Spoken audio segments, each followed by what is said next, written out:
West Coast. Oh yeah, you know I have to turn it up for one time. Elliott, you ready? DJ Hed, you ready? West Coast. Hey Jeremy, you ready? They know it's time. Let's get it. It's a cold game, cold world, that's why we talk about it. Ain't like everybody else that'll just walk around it. Views is different, snap a picture and now it's vintage. Cause it ain't just talking for the views, that's how he meant it. It's the bigger picture. Yeah, it's the bigger picture. Yeah, it's the big picture. That's crazy. That's crazy. The bigger picture. The bigger picture. We're back. This guy's in Rome. What the hell's going on here, man? He's in Rome. He's virtual. I was gonna say he's virtual Hed, but that sounds kind of crazy. That sounds like a wild Saturday night. Virtual Hed. Virtual Hed. We got. Gotta put the little ticker on, like live from Rome. Live from Rome. How You're you really feeling? in Rome? You're really in Rome? Niggas roaming in Rome?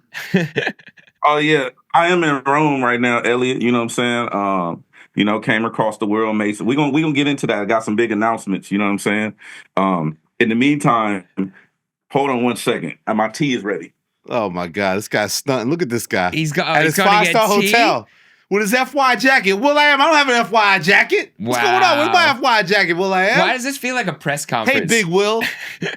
As Tyler calls him, Big Will. Oh, Big Will, where's my FY jacket, man? Yeah, we got a little Tyler shout out. Tyler's story shout out. Felicia the GOAT.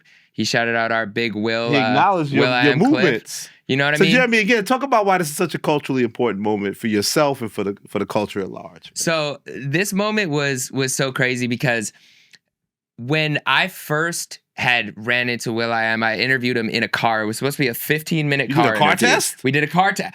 I know yourself, you did it buddy. first. We didn't Watch call yourself, it that. buddy. They invited everyone to just use your idea and do car tests with him. My idea. And not that chubby white dude was running around doing it. But no, not him. What was his name? Who's the chubby white dude? James Corden. That he guy. is a chubby white dude. Chubby white dude running around doing it. Yeah. So when I first was interviewing him in there, it was like supposed to be a 15-minute interview about the car. I had the Tyler question, but I was like, this feels out of context to ask because I can't just ask out of nowhere. So then I kept waiting. I was like, there's going to be another opportunity. You and I sat down with Will for a promo for FYI, and that felt like we didn't the get wrong... no jackets and shit, though, like we didn't get the DJ jackets. But that felt like the wrong opportunity. So then when Will came in and was trying to do, we weren't prepared, but he was doing a podcast with us that day. It was 2 days after he had basically come full circle on this Tyler the Creator moment and had talked to him about it. It felt like divine timing that I could ask him this final question, close the loop on this bet from 10 years ago, and then for Tyler to see it and repost it and kind of acknowledge this internet myth or lore for 10 years, a decade later. Not only for hip hop was crazy, but for me, like Tyler's in my top 5 favorite artists of all time. He's one of the people I feel like I've grown with over time. So this almost brought a tear to my eye. I got a little emotional. Full Elliott. closure, man. Yeah, Full closure. Yeah, so. You woke up to Akademiks kicking your back in, though. I saw that first. Yeah, so Elliott texted in our group chat. He was like, the highs and lows. What a day for Jeremy. I got dissed by Akademiks, 25 minutes he gave me in the morning, and then at night, Tyler the Creator co-signed me. I figured that was the right side of history, though. If Tyler's praising and Ak is dissing, you're doing something right. Yo, Hed, why do you think that everybody's still fascinated by you and Jeremy's review of this Sexy Songs album, man? Hey, man, listen, bro. Jeremy be having wild takes. You know what I'm saying? I think it's the season for white men in hip hop to have wild takes. You know what I'm saying? So, yeah. I we'll get to that in a second. Yeah, we'll get to some weird takes later. Yeah. But I think you know what Charlamagne told me? He said everybody gets a turn, and I believe that 100%. I really think that's the truth. So, I'm glad that Jeremy Hecht is getting his issue right now. It's Jeremy's turn. It's my turn. Jeremy's turn. Well, no, this ain't even like a weird case. Are we supposed to, in his words, inherit his beef? Are we supposed to ride for Jeremy if he's getting his back kicked in? Are we supposed to save him? If Akademiks chooses a fair one with Jeremy, am I supposed to hop in? Am I supposed to protect my guy? Well, I mean, what does your spirit tell you to do, King? He said, talk to the spirit. I like Jeremy first. growing up. I think he can handle it a little bit. I think you let your little man fight, see how it's going first. Let him scrap up. If he's handling himself well, you let it rock. That's how I'm looking at it, right? I don't see nothing going on. I feel like it's a good challenge for Jeremy. I feel like Jeremy's exposure is growing, obviously. Pause, whatever that means. You know what I mean? So I'm fine with it for now. If it got dirty-handed and my mail was being done dirty, then I would pop in and be like, yo, you know. But I think it's in a good place. I think it's Jeremy's turn. You know what I'm saying? Let him get a turn. Also, Akademiks did the classic thing of like, I don't know who this white boy is, and then said Jeremy. Like, so he gave me 25 minutes. I don't know who this white boy is. 25 Jeremy. minutes, okay? 25 minutes. Call me a bitch. Call He me gave 25 gay. minutes? Call me a cuck. He gave you the Charlamagne? And then after the 25, then he goes, "Yo, Jeremy, listen. I know you're gonna be upset about this. I know, like, don't be mad." Oh, he consoled you a little. Yeah. Okay. So that was the very end of the clip. There's Well, how mad did you really get? Because you said, this is what Jeremy. Remember that you saw the dude text like, "Yo, ISO for me next week. I really gotta get some things off my chest." You know, whenever Jeremy's gonna crash out, we just gotta sit back and sip our tea, bro. I need some tea. What kind of tea you got? This is a chamomile because, like in regular life, I'm ahead of you guys. So Wow, Time zone, Rice. why are we getting shots? Damn. Well, you are ahead. it's nighttime here. So you know, I'm drinking my chamomile to wind down. It's been a long day. We have some great announcements. Before Jeremy does his crash out, can we get into some big announcements? Let's talk. What we you got, King? So I sent Alex a photo. So I've been keeping a secret from the world, including you guys. Okay. You are hiding a child? I'm not hiding a child. I'm not hiding a child. Because we ain't got no insurance here. The bigger picture ain't got no insurance. We ain't got none of that shit. You know what I mean? So No, I am not hiding a child. What I have been doing, though, is for the past 6 months, I have been working with will.i.am and the FYI team to bring to life something that's called FYI Radio. Woo. And today it launched here in Rome, in Italy, with the entire Mercedes-Benz collaboration and whatnot. Shout out to the whole team. Shout out to Julie Pilot and everybody at FYI. But yeah, my official job title within the company is music curation lead. I lead a team of dope, talented individuals to curate all of the music for the radio stations for FYI Radio. And we launched today globally, and it's a big deal. So Let's go. Yeah. Allow me to be a part of it, which is, you know, why Ellie was talking shit about the jacket. But, you know. You got a nice jacket, man. Do we have a certain BPM that radio is going to live at? Is the BPM rule being fully enforced on this channel? You already know what time it is. But yeah, that's you know, just that's why your international travels are going on right now, basically, is what you're saying. There's been a lot of shit going on behind the scenes, and you know, I have been wanting to keep. I mean, obviously, y'all see me around the office, and y'all know stuff. You didn't tell us shit, man. What the fuck? You don't tell us nothing, man. I mean, you know, there's like paperwork in place and stuff. True. So He respects Jeremy know about that paper. Jeremy know about that paperwork. You know, Footnote 15, you know what I'm saying? No, congrats though. This is huge. Bro. Huge for the radio world, huge for the technology, AI world, but also huge for How the does DJ it affect me? Well, if you want to go get a new Mercedes, FYI Radio is coming to a Mercedes near you. Okay. Just launched in 10,000 Mercedes right now, and soon to come, hopefully all of them in the world. I'm now cheers to that. I'm now imagining every announcement Elliott sees. He goes, but how does this affect me? Like, so you get like a wedding, you get like a wedding invite in the mail, but how does this affect me? Am I free that day? Is that Saturday open on my schedule? You went to the Sistine Chapel today. How was that experience like? And did you pray for the bigger picture? I didn't necessarily pray for the bigger picture, but I did pray. I prayed for success for all of us as a community. Yes, sir. You know what I'm saying? I did go to the Sistine Chapel today with Julie. We kind of went on a Vatican like drive by, like, because the Vatican is set up in such an interesting way. Well, not like that. A drive-by prayer. But like the Vatican is set up in such an interesting way where you can spend literally all day there. Like literally all day. And I was like, bro, I only got 90 minutes. And so we were able to do most of it in 90 minutes. But I'm talking about we were moving. I'm talking about sweating. Like, it's a big place. Big place. Sorry. Big place. So it was like a workout.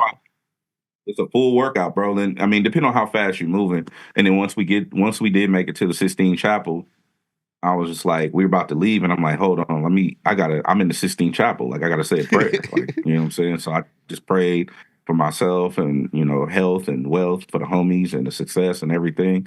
And, the bigger picture, stay on street. Speaking of health and wealth, I feel like I'm interviewing DJ Hed. Fool, when you left us, all of a sudden you're in London. Now you got some ER, you got some shit in your arm. Like, what the fuck's going on, man? You gotta be scared and shit. Health okay? Health? What's going on? My voice cracked. I got so worried. Don't be scaring us and shit. So what happened was I ran into Jeremy at the premiere of Nova. I knew it was Jeremy's fault. Jeremy Hecht here with Uprocks. We are outside of the bigger picture universe right now, but sometimes worlds collide. We saw the one and only Mr. West Coast himself, the Coast Guard, the guy that you need to know in all of Los Angeles if you know anything about music and beyond. He's taking it worldwide. He's off to Europe this week. We're here with the one and only DJ Hed. Yeah. How are you feeling today? I'm good. You notice we on the black carpet. If you get the carpet there. Yeah. Do you feel more comfortable on the black carpet than the red carpet? Yeah. Yeah. Always bet on black.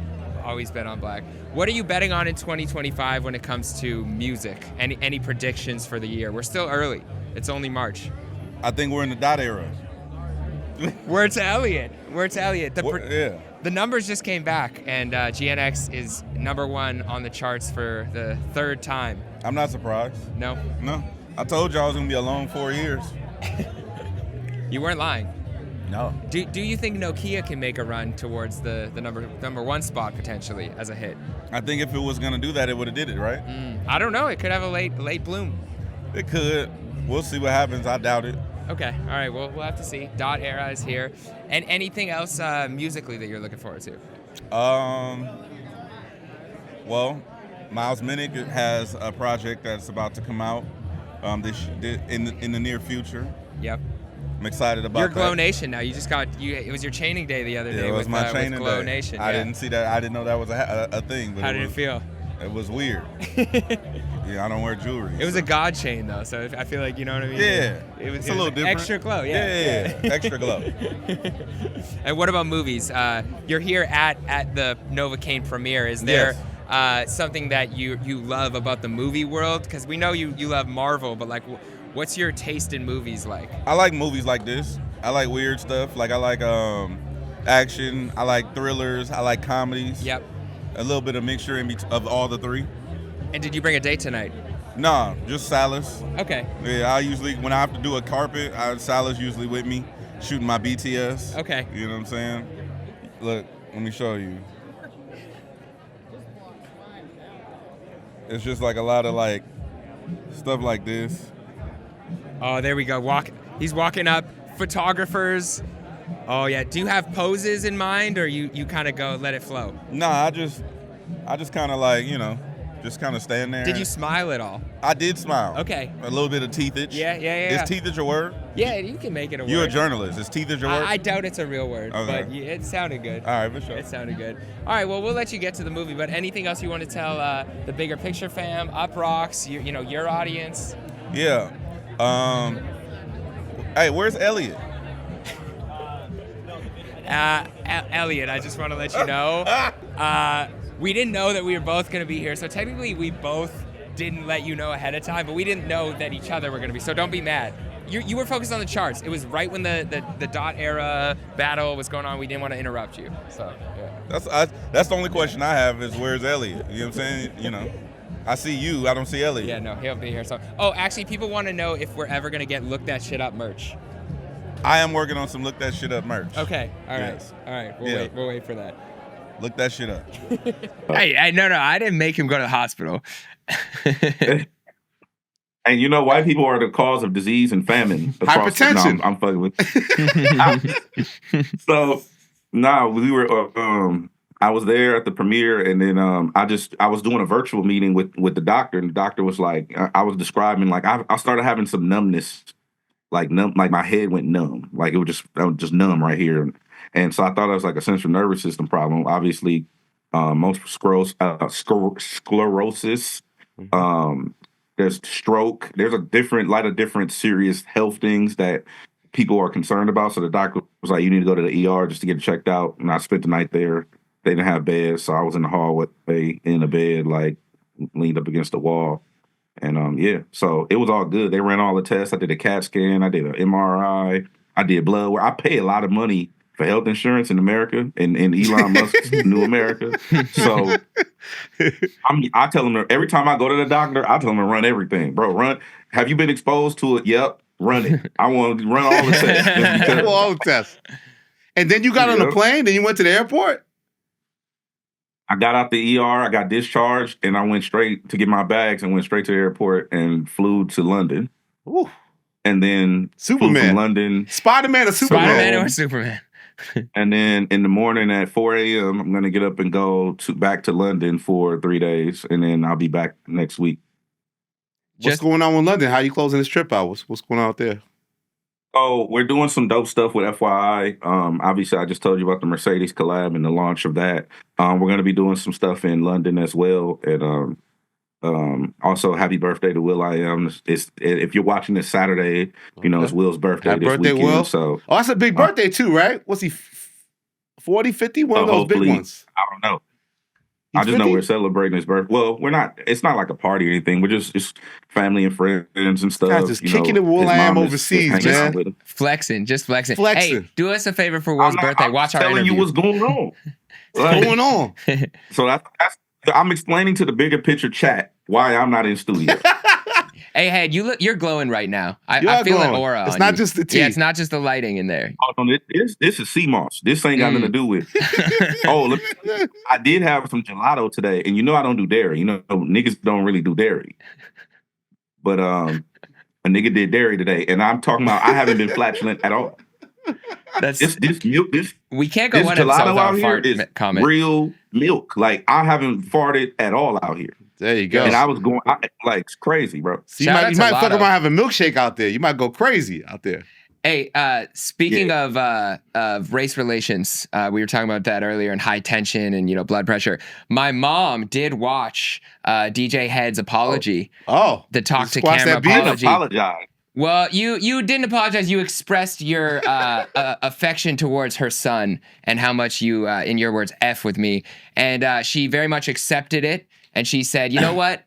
I loved that. I appreciate that. Tell DJ Hed we're all good. Canada and the West Coast. Canada and the West Coast peace treaty. It. Once again, yeah, on a new level. Beautiful. I wish you would have said F with him too. That would have been hard. Yeah, I'll get that recording.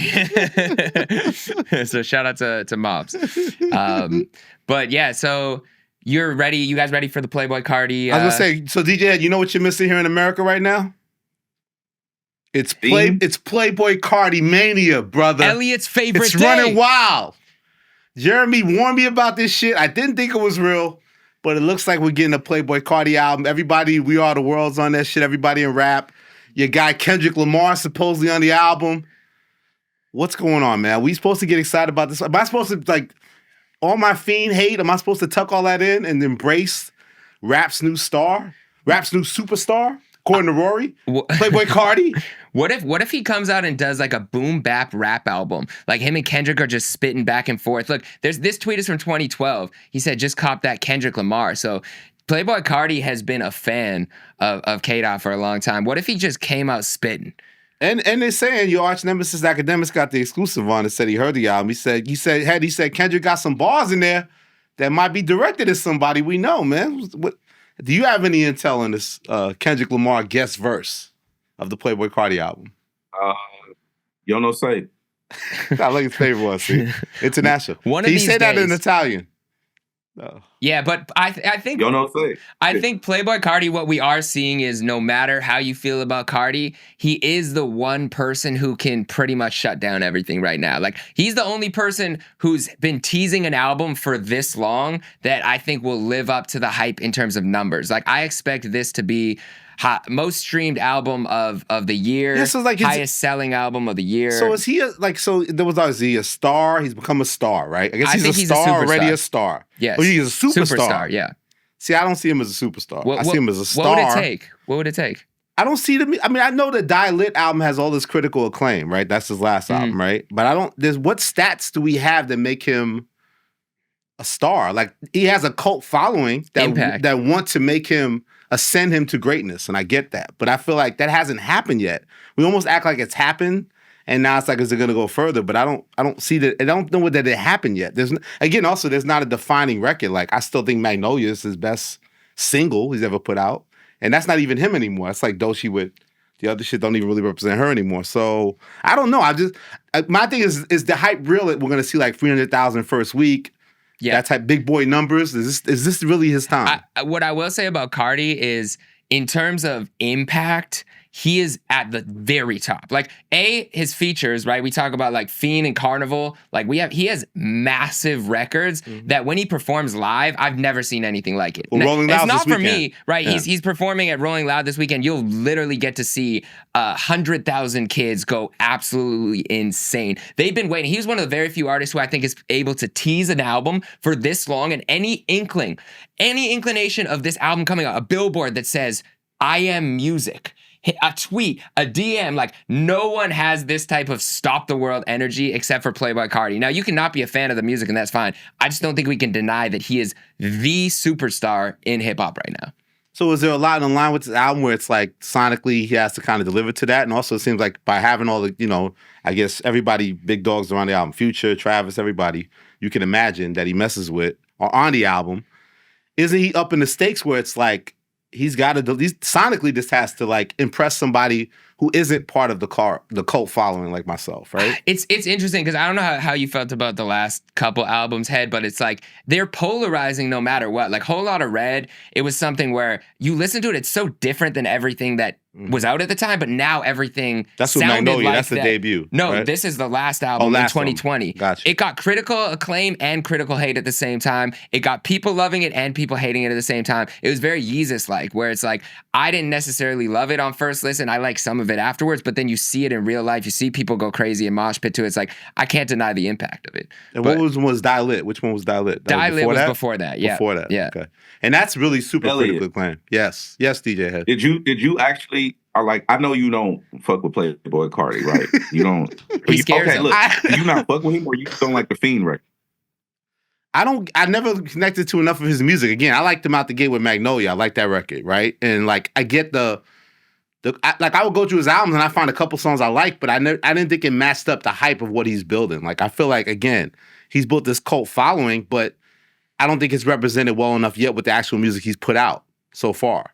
I just haven't connected to it. Fiend I'm making fun of because I feel like that's like, Travis kind of leaning on his swag, leaning on his style, like Ye used to lean on Cudi to like had it. So I made fun of that record because I feel like that's so much of a Carti record that Travis is leaning on that style of it. So And it's demonic. I didn't connect about it. I just didn't like that record. I felt like that record was overhyped. I felt like that record is like a fake turn up, like it's a forced turn up. Like, of course, if you do Fiend repetitive like that, it's like a forced turn up. It didn't feel organic to me. It didn't feel like It's a spell.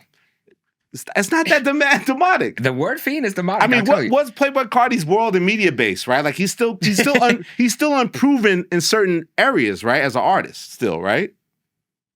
Yeah, I mean, I think here's the thing. I think the thing is with Playboi Carti, he has a cult following, just like Travis do, right? Mm-hmm. Same thing with even like the whole, I guess you could say Vultures. Like it's its own thing. It exists in its own little world, right? The issue is probably that it's not appetizing or appealing to people outside of that bubble. So I don't want to say that it's not good because it's probably just not for me, right? Yeah. But then, I mean, he do these big ass shows. Yeah, Rolling Loud's this weekend. And like he always said, the real metric is hard ticket sales. Like he's selling tickets. I do think he needs a solo hit that goes a little bit more into the mainstream world for people to accept it. Because to your point, like I'm looking at his Spotify right now, right? He has Timeless with The Weeknd. He has Fiend with Travis. He has Type Shit with Future, Carnival with Kanye, and the song with Madonna and The Weeknd. Those are his top 5 streaming songs. Yeah. Now he does have Magnolia, Sky, and Location, which are all close to 1 billion streams. But I think if he has that one song that could do what Fiend did or do what Timeless did outside of using the feature, as his solo artist song, or even if he has a feature on there, I think that would put him in a different combo in this. I push back a little. I don't know if he's necessarily proven he's hard tickets. He's proven he's the biggest festival act. Like if you do the festival, which isn't just built on buying tickets for him, but the whole group, he deserves to headline these festivals, and he galvanizes that mass group more than anybody. But I think he's announced tours and always kind of pulls back on tours. Like we haven't really seen what he can do himself on his own tour, hard ticket wise yet. There's still a mystique around it. And then I wonder with these records, Hed, do you feel like by doing the Kendrick feature or all these big features, right, is he now sort of dabbling his toe in like trying to get that record to go to media base and like grow further as an artist? Like take the cult to another level where it's like now he's got records that can compete on all these different paradigms, whether it's media based, whether I it's gotta hit a record. Yeah. I ain't sold till I hit a record. Yeah. Does he have a slap? Because the thing is, like, I've heard people make records with people that quote unquote is going after this or going after that, trying to get into the festival world, trying to get on the radio. Yeah. And it's like, bro, you put this right person, wrong record. Yeah. So there's potential that Kendrick Lamar could be the right person, wrong record this week. I think that artists often make the mistake of putting a super dope artist on a song they're passionate about and not doing the business. I know, like, I hate to. I saw somebody accusing me of being an industry guy, and I'm just like, why can't I just want the best outcome for the artist? You know what I'm saying? Like, I think that, like, if you take a song like, damn, I don't want to get no examples, niggas be mad, but like, if you put an artist, if you go get a Beyonce feature, and you put a Beyonce on a passion record, like, oh, this is the song about, you know, my dad. It's like, bro, put Beyonce on the shit. Like, put her on the shit that's finna get you up out of here. That's what I think. That's why I think like so that. I don't know. I haven't heard none of the records. I know people ain't gonna believe me. I haven't heard none of the Playboi Carti shit, so I don't know. Well, that's what people said. It was almost a year since like that. So does we have another Kendrick Lamar guest verse that stops the world and makes everybody go crazy? And that was, to me, the perfect balance of that. It was like an unexpected collab to have Kendrick and Future together. Also unexpected to have Kendrick on a song like that, and unexpected for him to rap like that on a song like that. So I think those, when you get that perfect moment, or even when Kendrick did the Rich the Kid, No Freezer record, like no one really expected that, but I think it was such a cool dynamic on that song. I would be interested to see if they do something like that. But I guess we'll know by the time the episode's out. We might have to send a live reaction of if something crazy happens. I'm excited to hear the album though. Jeremy? What's that? I said you should go like look into the back end of that record. To see production credits? Which record? The Rich the Kid? No, I'm talking about, see if you can dig deeper than the production credits on that record. Which record? Rich the Kid and Kendrick? That one? Uh-oh. Let's go. See? Uh-oh. Yo, talking to GA is like a goddamn puzzle or some shit. I get this guy. No, I hate this guy, man. No From me miles away, he's still annoying with this shit, man. Say what it is, nigga. Oh, here's my favorite. I spoke to so-and-so. And then Jeremy every time was like, hey, what'd he say? And the Hed doesn't say shit. It's like, so okay, he spoke to him. Hey. I spoke to Tommy Richmond. I spoke to Jid. Okay, nigga, and nothing. I did talk to Jid. That's all he does. I just spoke to Jid. All right, what'd he say? I talked to Tommy Richmond. He's gonna come to LA. Okay, so I did get confirmation that the album is done. Jid did confirm to me that the album is done. Okay, let's go. And this is the final version. That he feel like this is the one. And I said, this is what I told Jid. I said, look, bro, because we was on FaceTime. And I said, I want you, like like we were having a real nigga conversation. Yeah. I'm like, look, bro. Real niggas on FaceTime. No, I'm just saying, I want him to see my face. Like, this is the opportunity you've been waiting for. Don't fuck this up by trying to prove to niggas how dope you are as a rapper or trying to do too much introspective this and that. Like, deliver a solid body of work, give us some joints on there, but rap like you want that fourth spot. Like, rap like that. And he said, I think I did it with this one. He said, he gonna fly to L.A. I'll try to let y'all know. He gonna fly to L.A. and play the album for me. So, all right. So that's what DJ had, man. He makes intense FaceTime eye contact. How do you feel about that? He said, look at me, Jid. Look at me. Look at me, Jid. Stop fucking around. Look at Jiddy Jid. Look at me, Jiddy Jid. Look at me, buddy. The thing is, I don't do this shit. Like, I don't do it for content. I really think Jid is a real contender for the leader of the new pack. That's what Jeremy's been preaching. Yes, he's ready. I'm saying we're in alignment in that, but I'm just saying I want Jid to understand the stakes. Because if he dropped this project and it's not what people think it, or it's not what people, it doesn't take him to that level. Then he drops another project, don't take him to. Then everybody's gonna look at him like he's not in contending a contender for that spot no more. Who's got So more I pressure? wanted him to understand that these are the stakes, bro. Like I know you have it in you to do it, but these are the stakes. It's the time. Who has the higher stakes, Playboi Carti or Jid? They can't disappoint their fan base. If Jid Carti's gonna always have those people, and Jid will have a core. But if Jid wants to be the guy, which I think you're right, now is the time, and I've been talking about it for a year. I think he has to actually own it, like step into it. To your point, Hed, like he actually needs to believe, like, I want this spot. This is mine to take. I have the skill level to do it. I have the records to do it, and I'm gonna stand on that all year. I'm gonna be in your face the same way that Doechii did last year. I'm gonna be in your face. Music videos, promo. You're gonna see me everywhere. I believe in this project. I'm coming for the Grammy. Like we That's need a great that. point with Doechii, right? And I know we're probably gonna talk about Doechii because every time she does something, the internet goes crazy. The Doechii discourse is off the charts. But is that the thing where it's like we love to see those artists like Doechii's doing now kind of really step in their moment of like, it's my time. Like, and then all the boxes check. Like, I'm gonna get this Lauryn Hill moment. I'm gonna get all these moments because I'm manifesting it. I'm carrying myself like I'm a leader. And I'm gonna get those things. We love that, right? As fans. Can I crash for Doechii for a second instead of on the other guy? I'd rather use this. I am so sick of the narratives online going on about Doechii. Every time she does something good, it's, oh my gosh, where did this girl come from? She's being forced down our throats. Look at all the TDE. They think I'm a TDE shell paid to talk about Doechii. Listen, this is for you, the hater. Go to Doechii's YouTube page.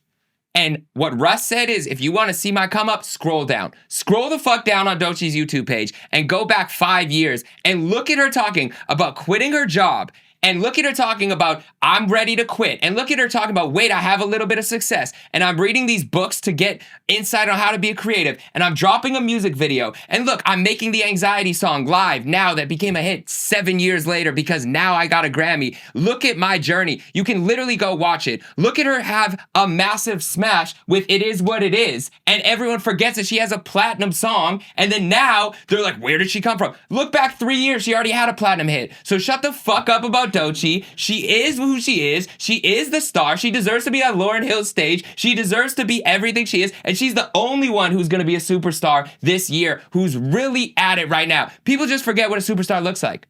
They forget what it was like when Travis Scott came out with Rodeo. They forget our reaction. They forget when Drake came out with Thank Me Later. Or Kendrick came out with Good Kid, Mad City. Doechii is in her moment right now, and you just forgot what it looks like because it's been 10 years since we've seen a superstar. That's how I have to say. Woo. Yo, Hed, you leave me with this irate white boy. He's out of control, man. His energy's crazy right now, man. How's that for a weird take? Man. Hey, how's that for a weird take? Your body was shaking and not like that awkward shit when you do the awkward shit. His body was like shaking like a real nigga. It's mad. Hey, it's nothing like, His chest was moving forward, man. Huh? That was a good nothing like a Canadian crash. That's a solid Canadian crash. And that message was not sponsored by TDE. There you go. That was straight from the desk of Jeremy Hecht. Okay, so why do you think that, not pulling back and amazing, I agree with you 100%. I appreciate the crash out.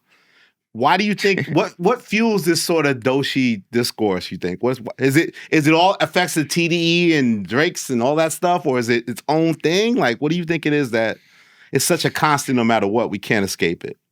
It's a few things.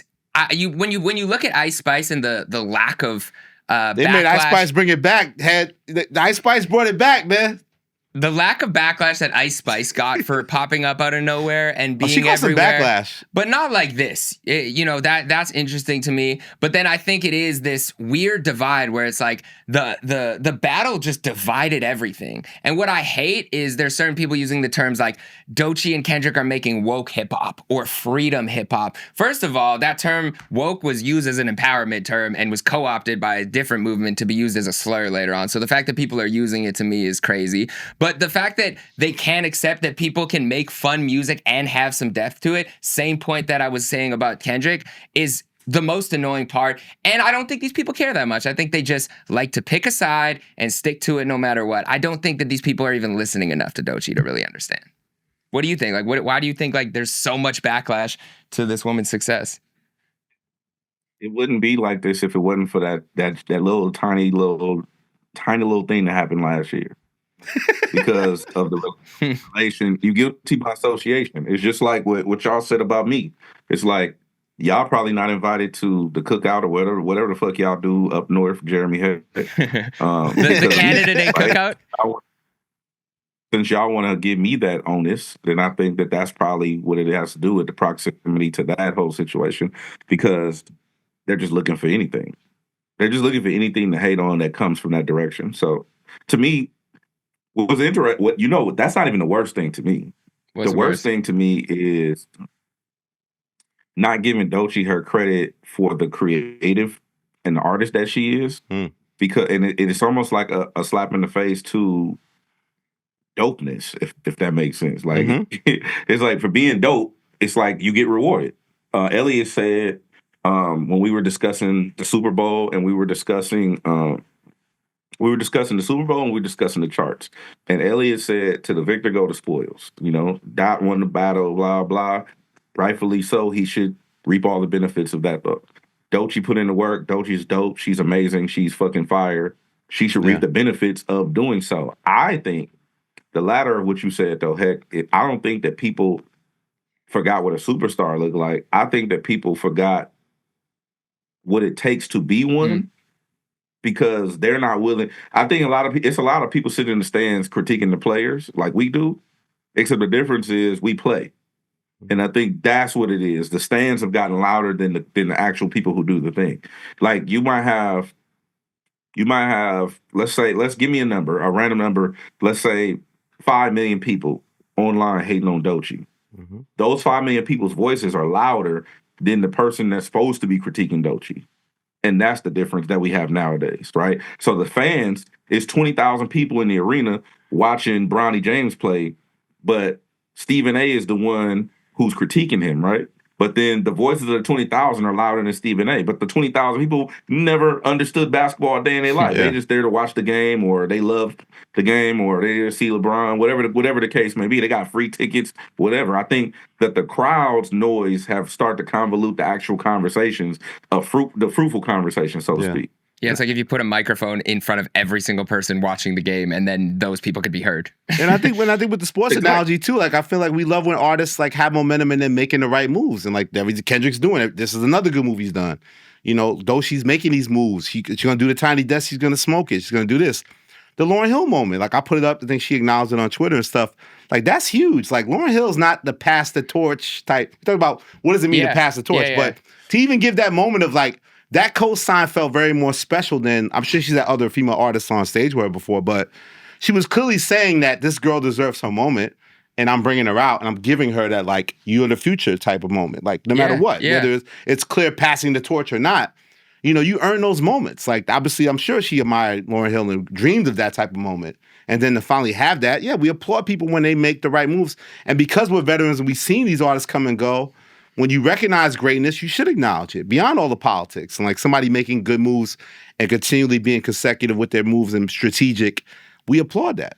Yeah, and she brought Samara Sin on stage. She brought Doechii on stage. She brought a couple other artists, Manny Wells. She brought people on stage that night, and I think it was really just Lauryn Hill's taste of who she believes in and who she sees being the future. Yeah. Now and what they represent. What these women represent. Like I tweeted that. I said something about like get off of Twitter and you look in real life, and while you guys are critiquing Doechii's sexual orientation because of a joke she made based on "Denial Is a River" lyrics, where she literally said that she was dating a guy who ended up being on the DL and being gay, and she found that out.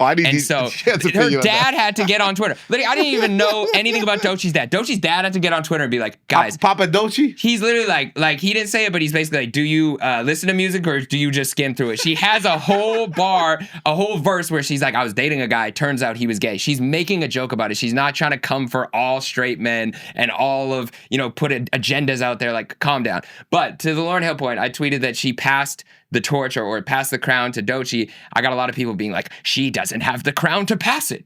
You're forgetting about the queen. I'm like, I'm not saying that. What this who has the crown to pass it? Well, the Barbs were Nikki, there. Nika, yeah. But what this was a personal preference. Like, if you have a stage, Elliott Wilson has a stage, and you want to put on who you think is the future, you have every right to do that. And those people have every right to be on that stage and do what they do best. And I thought that the moment was nothing more than that.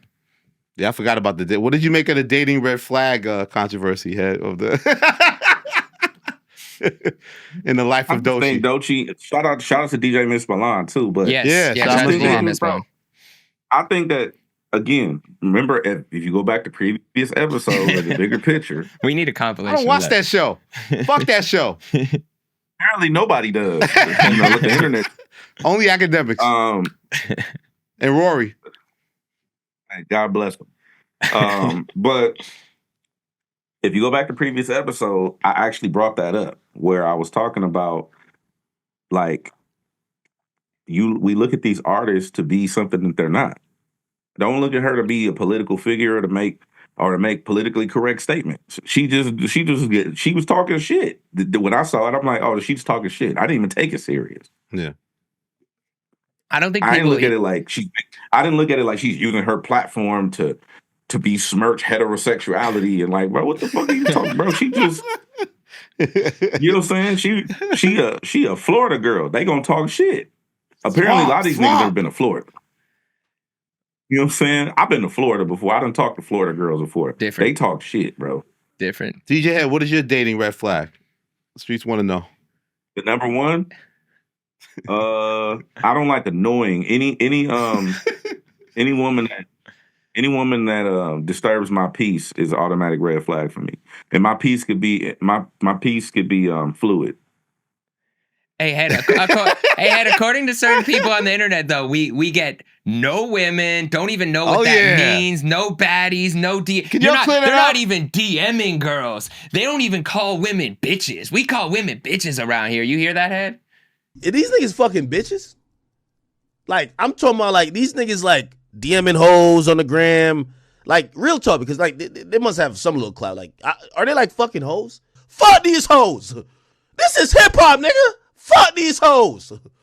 Nigga, this is hip. Yo, niggas like this probably don't call. We call them bitches. Did you feel offended by that statement?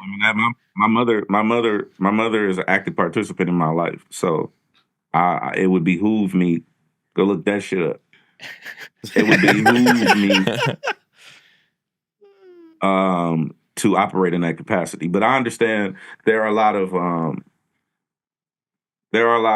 intellectual inadequacies that circulate the internet where people don't necessarily have the throughput or the bandwidth to fully grasp these concepts.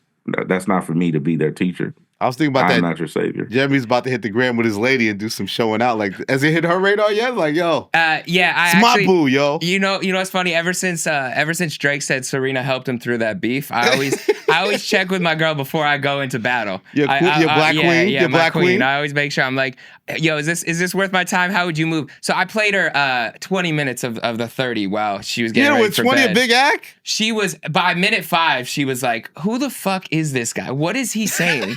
She's like, this is the guy. She's You like, played it with your lady? I played it with my lady. We sat there and laughed at that, and I did not refer to her as a bitch afterwards either. I think she's okay with that. Yeah, everyone's okay.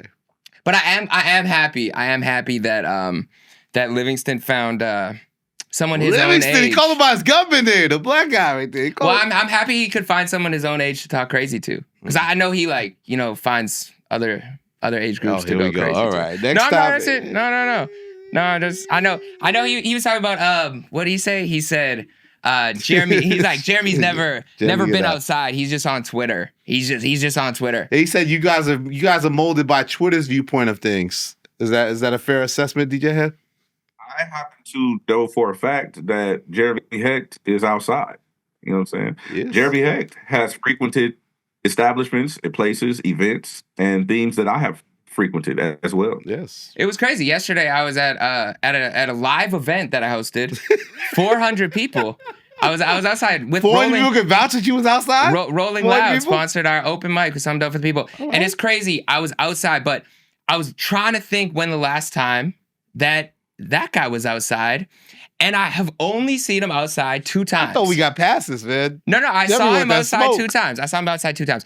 One of them was in a hotel lobby, and he was like yelling or something. I don't know. Somebody might know. And then the other time, he was at a Party Next Door show, and they kind of started to look alike. If you notice, I don't know. The rumors, the internet was saying that. hanging out a Yeah. lot. But I did see him at that party show, and he was talking. I was so happy for him because on that stream, he was talking about how he was watching the Party Next Door show, and he could feel the moisture in the crowd.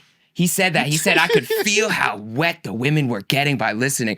I went to a Party Next Door fucking concert. My nigga, I could smell the moisture in that room. These women were dripping fucking wet. And I was so happy for him that he was outside to experience something like that. Making our guy So I Jake thought crack that up was here, dope. man. Yeah. No, but that's cool. If you see Akademiks out, are you gonna approach him like LeBron James to Stephen Is it A. going to be Smith? are we going to his basement? Where am I seeing him? In his basement? Oh man. No, but this is, I will spare you random acts of kindness today. Because Elliott, Had to need help, man. This guy Elliott, won't stop crashing Elliott, out on people, man. the rabbit hole gets way deeper. Hey, pause. Way deeper. Hey, I know that was deeper than Party Next Door solo record. And all I want to say is, when you play with Geminis, Pac, Ice Cube, and Kendrick, it never ends up going well. So you could step back. I know you got a case to deal with. You can get back Is to your it. black queen We're advising you this way, like Serena advised Drake? Is she telling you should She should said you let this go or should you clap back? Is it like, she said you got to say something, but don't give him more than 3 minutes. So that my 3 is up. I think you gave more than 3. Did I give him more than 3? Go let it go. 5? What do we at? Okay, all right. How is that, Head? That's because Head's not here to regulate you.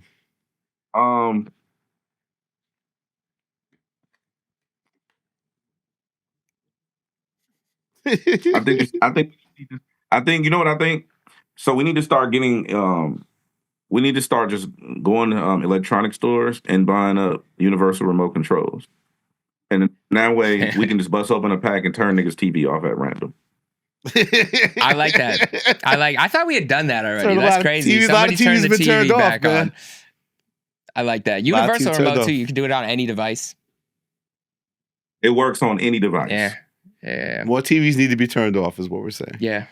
So, Stay off stream. Stay off stream. But speaking of online, Yes. Meek Mill, one of the great tweeters Oh god. of all time, he actually tweeted some interesting things this time. Okay. I'm not gonna go into some of his other tweets. I'm gonna go into the good. Oh, you're tweets. gonna go into it. No, I'm gonna go into his good tweets because he Can't said. help himself. He's gonna do it. No, I'm not. These are normal tweets. He said, I need to work with Alchemist with 5 exclamation points. About How do we time. feel about About that? time. I know Alk is crowned DJ Head the BPM king as he is. Do you want to see that collaboration and at what Yeah, BPM? how you feel about Alchemist crowning you the Coast Guard, the BPM king? He didn't crown me. He just made a deference. Go look that shit up. But I'm honored. Al is like a super legend, and he from where we from. I don't know if y'all know or not. He's from the West But, Coast. I know- Even though those beats I know sound very y'all East like to- Coast. East I know Coast y'all sounding like to claim beats. him Elliott Wilson. Y'all like to claim him Elliott Wilson, but he belongs to us. He's from Queens, Just no? so you know. He's got to be No. from Queensbridge. He's not from Queensbridge? Beverly Hills, California, according to Google. West Anyway, Coast. shout out to Al. I would like him to work with Meek. I think that'd be dope. I think Meek could benefit from the same thing that Roddy could benefit from, which is a little bit more like, I know we're gonna talk about the Friday verse, but like, I think that Meek could benefit from a little more depth in his records. Yeah. But the records slap though. Yeah, I think Meek needs outside himself an executive producer, right? Yeah. Like Meek gets caught up in when he's not feeling like he's hot right now as an MC. He's got to prove he can rap. We know you can rap, Meek. Like you can rap. You're a dope rapper. But like we said, the reason why people like the Friday record because he's saying something. There's a message behind it. Like, and to Head's point, it's like, what's your overall vision of the songs you want to make and what's the story you're really trying to tell at this point of your career? That's why I don't know if he's landed on. It's like he gets caught up in having these moments of like, let me prove to y'all, fuck all this other social shit or whatever. I'm a dope rapper. Remember, I'm Meek Mill. I made the classic Dreams and Nightmares intro. Like, never better than your record. Like, but no, dog. Like, what would a Meek Mill album even look like in 2025? And who's really behind it? I would love Hove to executive produce a Meek Mill album. I think because Meek has so much to say. And I think that we don't get to hear it. Like Meek has a real story, like from him being on probation for so long to actually being in jail and getting out with, and then he's on stage at the Clipper or at the 76ers game, and then everything he's gone through, trials and tribulations, battles, women, like justice reform injustice. shit. He has a lot to talk about. So I think Jay would actually be able to be like, here's how that album is structured in 12 songs, and here's how you could make this the intro, and that, actually he doesn't need help with intros. Meek's got the intro, but from there, maybe have Jay, executive produce. I would love to hear that with Alchemist production. You know what I think? I think if Meek were to go in and have an EP, I think it'd be dope. But what I really want to, this is going to sound super random. I'm actually going to try to reach out.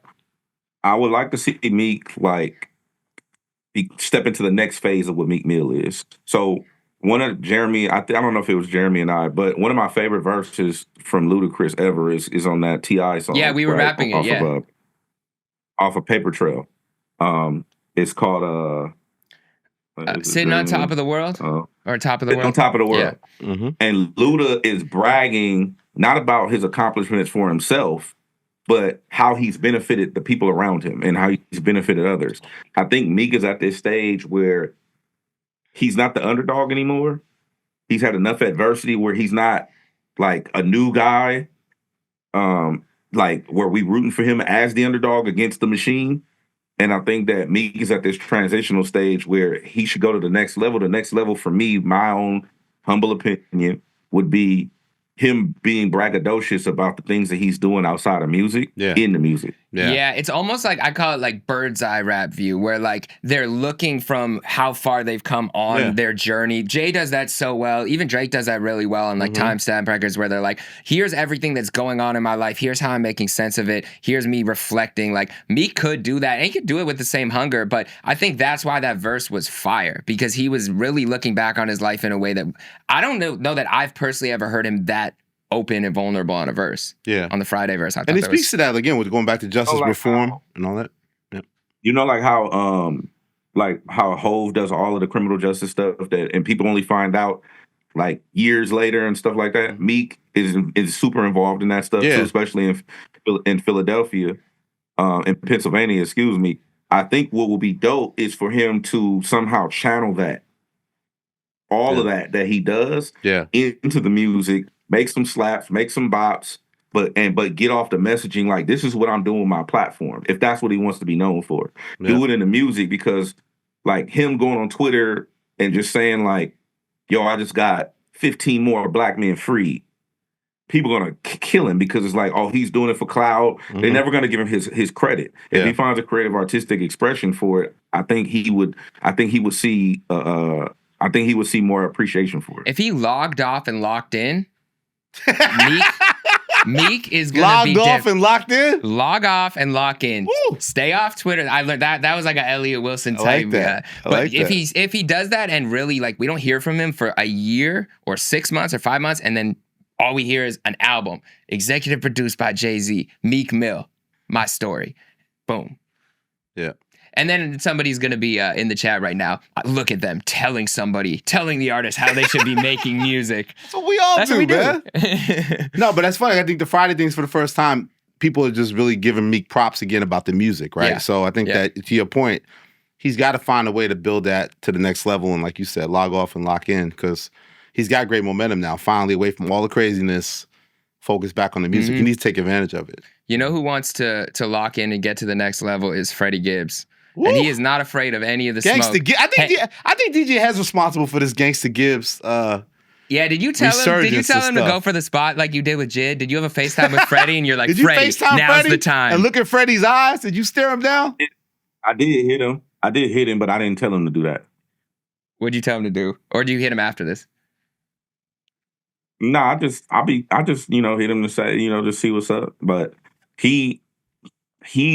Freddie's gonna Freddie, bro. I don't know why anybody's surprised. Like at this point, why is anybody surprised by anything Freddie Gibbs does? Not surprised. It's kind of like the Kanye thing, but not. You know what I'm saying? Like Freddie's gonna musically, Freddie's always gonna go there every time. But he was behaving though for a while, right? He did his album last year. We all loved it. He was behaving. No, because think about it. Remember, because he used to always have issues on social media, right? Crazy. Now he created another burner, You Only Die Once account. And then he started drawing up IG stories, kind of dissing Cole, kind of tapping people. Like, he's kind of going back to his old ways. Like, what do you think it was that got him back? And then he called the record. You know what? I think he saw the convo surrounding it. He's like, oh, I could maybe get there. Like, maybe because I personally think that Cole is going to throw a sub at Freddie on the next album. I don't see him I don't think it's warranted to give him a verse or anything. We want this so bad. But I do Gibbs think versus Cole. a sub, and I would love to see them spar even in that way where it doesn't have to be a crazy ass battle, but it could be like some bars back and forth. Because Freddie named the song The Big Two. He had bars on there. Like, it wasn't even subliminal. This is a direct He's talking about Playboi Carti and Meek Mill. The Big Two. Oh, the Big Two. Our guys. Or Jid. Playboi Carti and Jid. Yeah, Jid. His label mate. Another shot. No. But he did have a bar where he said something about like it was like cold Cole bar. And then he said something about like Big Two on there. I'll get the actual bars and we can break it down later. But like, he is clearly aiming to say, I want that. You're putting this guy? I want that spot. I don't agree with that because I don't think Freddie's done enough impact-wise in the space to compare to Cole to even be put in that big three. Musically, he's got great albums and he's got a good discography. Same freshman cover. They're on that same freshman cover. Same freshman cover. One of them clearly elevated past the other, and I think Freddie wants a shot at it, which I respect. I just don't know. Do you think Cole gives this any mind, or he's on his bike and keeping his peace? Wearing on retired hoodies and shit. Cole ain't gonna say nothing to Freddie. He's stupid. He's just gonna. Did you ask him I'm stupid? Wait, who's stupid? He's stupid? Cole's stupid? Or anyone saying it? No, I'm saying it's heck stupid because why would Cole say something to Freddie? Here's the thing though. Because he keeps tapping him. He keeps instigating. He keeps tapping him. It don't matter. They're not even sharing the same atmosphere. Gibbs will be at. Y'all probably don't know. Like Gibbs is somebody that'll be at Club Crucial by himself in Atlanta. Like, you know what I'm saying? Or like, you know, like he'll be like Gibbs ain't the dirty strip club in LA. Now Cole went to the strip club with Future. He talked about it on the record. He said we're the Twin Towers. And then he thought about the temptation, but he went back home to his woman. But no, Cole, I do it happens. No, I do not. Why you think Cole is gonna give him a bar? So what I think is Cole still does want to rap like he's the best because he is one of the best lyrically. And I think in order to do that, all this discourse talking about like, can he do that without shooting at anyone? I think what he's going to do shoot at Gibbs is take a light little at Gibbs on a record. Pew. You like that sound effect? Where he's Canadian talking about gun being noise and this shit. The best. Okay. And I think Cole is going to be rapping like, I'm the number one guy. And he's going to explain how he still wants his piece, but he's going to say, if anybody else comes at me, I'm ready. And I actually think Gibbs and maybe 3 or 4 other rappers are the only people who could even get a response out of him. They're not in the same league, but they're the closest that he can get. And I think he wants to shoot. Said why? Why would he want to? I still think he wants to prove that he's the best. And I don't think he can. Why though? Because he believes to be the best rapper alive. And now that people are discrediting him, I think he's got to kill Gibbs to gain respect back for that apology that happened damn near a year ago, almost to the day. He hears the talk head. Like, I think Cole pays attention. We wouldn't have gotten Port Antonio if Cole didn't pay attention to the talk. He wouldn't be out there like talking about, I know I lost the battle, but I got blood and this is why I do it. If he really cared so much about his piece, he wouldn't reply to any of it. So I think he cares a little bit about that image before he retires. I hear what you're saying, and I agree that he pay attention, but what the fuck that got to do with anything? I think he's gonna want to. You think he ignores? I don't think Freddie Gibbs is coming to the Dreamville Festival. So. Yeah, no, I don't think that. I don't think that. They're announcing that soon, man. It's the Dreamville Festival, the final one. I don't think he's gonna be invited to the Dreamville. I think Freddie Gibbs should pull up. I don't see Cole caring about this. You gotta think. Cole was in the middle of the shit, like the shit. Yeah. Yeah. Why would he shut that down to then do this? Because Gibbs isn't his brother. He said he had 2 brothers and he would have lost a friend and a battle. And so he did lose, it seems like, 2 friends. I don't know that they're that's cool, the thing. But. So Dreamville Festival, the final one. Yeah, what do we expect? This is Thursday, we're taping. Monday, they're going to announce the lineup. So I guess last year was the controversy. Was Drake there or not? And all hell broke loose. Schoolboy Q allegedly. And then Cole apologized to Kendrick. And we've never been the same since. So when we get the announcement next Monday, should we expect to see a Drake or Kendrick on the bill? Is that out? Is that out of No. bounds? Is that over? No chance. No chance. No, my betting odds are at 0. So we don't expect to see a Drake or a Cole. I mean, a Drake or Kendrick at Dreamville Festival this year. The final one. I wouldn't bet my house on it. I honestly don't think Kendrick. I don't think Kendrick or Drake are cool with Cole right now. I think he played the fence too Bro. much. When is Dreamville Fest? It's gonna be early April 4th and 5th. The announcement of the gonna be on lineup is tour. Monday. Huh? Go ahead. God is on tour. No. It's before his tour. He starts the 19th. He has time. Get out of rehearsals. I think Dot's gonna announce a North Carolina residency, a 3-day North Carolina Carolina residency? residency. the next day. The same day as Dreamville Fest. Somebody said Cole's gonna headline both nights. He's gonna do his classics, and then the second night he's gonna do the launch of the Fall Off. That's I a like that Dreamville. thought. That's a Dreamville dream. That's a dream. That's a Dreamville dream. I like If that. Cole was smart, not if Cole was smart. That sounds He is smart. disrespectful. I would take advantage of the 5th and final, knowing that people are like tapped in because it's the final Dreamville Fest. Why, we don't know. I would take advantage and I would do the album then. Like play the album. Something. Nigga, drop it, play it, Yeah. rap it, do something. I at least would think a single, or because he did say last time, he It's said his Super Bowl. Yeah, it's I know, tiramisu. He tiramisu Super Bowl. He said at some point by next time I'm on stage, hopefully I'll have new music for you guys. That's how he ended his set last time. So That sounds real reassuring. yeah. Hopefully, maybe, possibly. So what do we expect? What's the bells and whistles of this then? If we get no Drake, no Kendrick, what do we want to see at Dreamville Fest that's going to make it special? Just Jid tearing it down. We know Wiz Khalifa's going to pop up. Yeah, Blog Wiz era will be rap. there. Yeah. He's going to get his blog era raps on. I would like to see Wale and Shout Cole. out Wale. Wale about to drop a single. Have you heard Wale's single yet, Hed? I haven't heard it yet. He's coming with a new single, finally, I heard. The streets are saying. No. I'm excited for Wale that. next week. Next week, Wale's Lauren. official Def Jam single. I'm very Who do excited. I want to see on the Dreamville stage? Look at that. You don't like the Dreamville Festival? No. Nice. I'm asking who I would want to see next to Cole, or like for him to bring out as a special guest. I would like for him to do all of his classics with all the features. Maybe a Jay. What if we saw Jay? Have they Trying to ever get Hove done? out? You got Hove heavy on your mind, there, man. I know. You want Hove to executive produce Meek Mill Yeah, albums he's and gonna shit? be busy. Yeah. Want to pop out at Dreamville Fest? Yeah. God damn. I know. okay. Yeah. I don't know. I think you got a better shot at seeing Drake or Dot at Dreamville.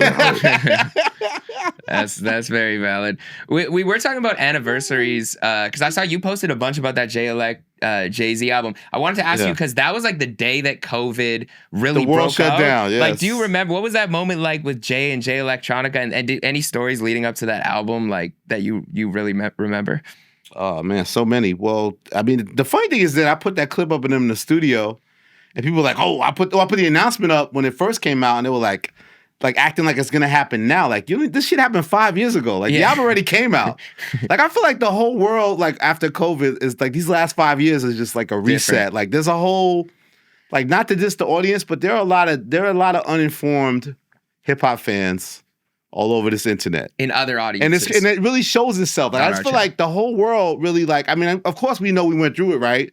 COVID and this global pandemic and how everything went awry, but you really still feel it now. So that record, the idea that Jay Electronica 10 years later would finally make an album, caught some inspiration with Jay-Z literally holding his hand. He's on 8 out of the 10 records and they put the record out. Yeah, there was a lot of hype for us around. I was the title at the time and we announced these listening sessions in each city and I was going to go to the one in LA. I think I had just moved around then, 2019. And then the day of, we had to cancel because COVID started to really get real. I always say, NBA got shut down. Tom Hanks caught that shit. It's like, oh, it's real. Like, so, but we still ended up doing the listening that night. I remember Big Sean came in, and Big Sean was the one ahead of his time. He was like, y'all ain't got no gloves. Y'all ain't got no masks. Sean, cleanliness. Sean came in with like gloves and shit and a mask, and we were all clowning him. Janae told him when he left And then the he house, took his shit because he's, Sean's like a germaphobe. As Yeah, you know, yeah. But so Sean was ahead of his times. We clowned him unmercifully till he took all his shit off. Ahead of his time. So we're there all night listening to the album, slobbing on each other. Like, it's felt like the last night of like civilization. Pause. Yelling at each other, having a good time. Okay, just clarifying. Gentlemen, Yeah. talking rap shit. Yeah. Spitting lyrics at each There other. we go. Okay. camaraderie Yes. amongst Yeah, men. yeah. Good old Bunch of fashioned niggas slobbing camaraderie. and spitting everywhere. Yeah, no, You know that's what what I I'm just saying? need to clarify. Camaraderie, man. You know what I mean? You don't know about that. There wasn't no 6 feet shit. No, there was no separate. Yeah. No, but it was a great night. And Jay Electronica, I think to this day thinks like he caused the world to end, and he's not putting an album out, and the gods was against him, and it's all divine timing and all this type of I shit. believe it. But I love that. If you listen to the album though, Jay-Z, the billionaire, is talking a lot of crazy black god shit on there. I never see nobody that successful. Again, he moves differently than a lot of people. I know he's my friend. I'm a little biased, but listen to the lyrics and listen to what he says on that album. Like, for his position to really be that raw, it's as raw as any Griselda album or raw as anybody who doesn't have a lot to like lose or be on the big stage. Like, I think the album needs to be appreciated more. A written testimony. It came out 5 years ago. People should check it out. Yeah, and as I'm a Jay Electronica And Beyonce shot stan. that cover too. Nobody knows that part too. Well, they know a little bit, but it's a fun fact. Where was that? I think it's at their house. Beyonce shot that photo. It's a make of a photo that I think she shot. Artwork by B. Be on the That's artwork. a flex. Yeah. Yeah, Jay Elect. Where are you? And where the fuck is where Jay? you at? And Come Rory's on. managing him, and I don't talk to this guy anymore. I think he's mad at me, but Jay Electronica, I love you. We can resolve our differences. We've had a tumultuous relationship. What'd you do to Jay Electronica? What is Jay The man, Electronica he to Jay never comes Electronica? outside. How can you even do anything to So him? tell Rory, he can squash it. Rory's his manager. Nobody wants to believe it. We'll get on the spaces and some shit. Let's resolve this, Jay Electronica. I miss you, my buddy. Yeah. I miss you, pal. Rory, I know we had a little white on white Yeah, hip what's up hop with back that? and forth. You got but no smoke for the white man. Let's put that aside because Jay Electronica is one of my favorite artists of all Oh, yeah, time that I've never gotten to really see. DJ had referred to an early episode of The Bigger Picture. The greatest rapper that never was. He was talking shit. No, that was not talking shit. It was I want to see. He's the biggest failure in rap history. No, that's not what I said. That's I what you said. he's the greatest rapper that we never got to see reach his full potential because of how good That he means is the and nigga how failed. little DJ output had. we That means the had. nigga failed, right? All right, man. Let Heck wiggle his way out of this. I just want to see it. I listen to Jay So he's Electronica, hip-hop's Lucy's on He's hip-hop's SoundCloud. biggest disappointment to you. Not disappointment. Who's Just disappointed you more than Jay Electronica? He's hip-hop's biggest disappointment to you. it's been disappointing. It's You been love tough to Big watch. Sean, I and love you're Big Sean. disappointed by Jay Electronica. Yeah. And Shout out Rock Nation. Shout out to Rock Nation. But no, if we get a Jay Elect album, like I feel like I listen to his Lucy's on SoundCloud all the time, and I'm always like, because I believe like when he was talking about divine timing, I believe Jay Electronica is some sort of a prophet. Still, I do believe that he has the He vessel shut the and the world down. ability He gave us to, an album and the world to shut really down. do it. So I'd love to see it. shut the world Speaking down. of guys who are able to do that, Hed, also we have anniversary of To Pimp a Butterfly, 10 years. Any behind the scenes Wait, when stories did or Butterfly memories of come out? that? That came out this week. March 15th, 2025 or 2015. So it'll be when the episode drops, or Wow. yeah, right when the episode drops is the 10-year anniversary. Crazy. King Kunta. I do have a story about that, but I don't know if I can share it yet. Oh, here we go again. Of course you don't. This is a shocker. Can you call Top? I know What time people- is it? Where I'm Top's sorry. at?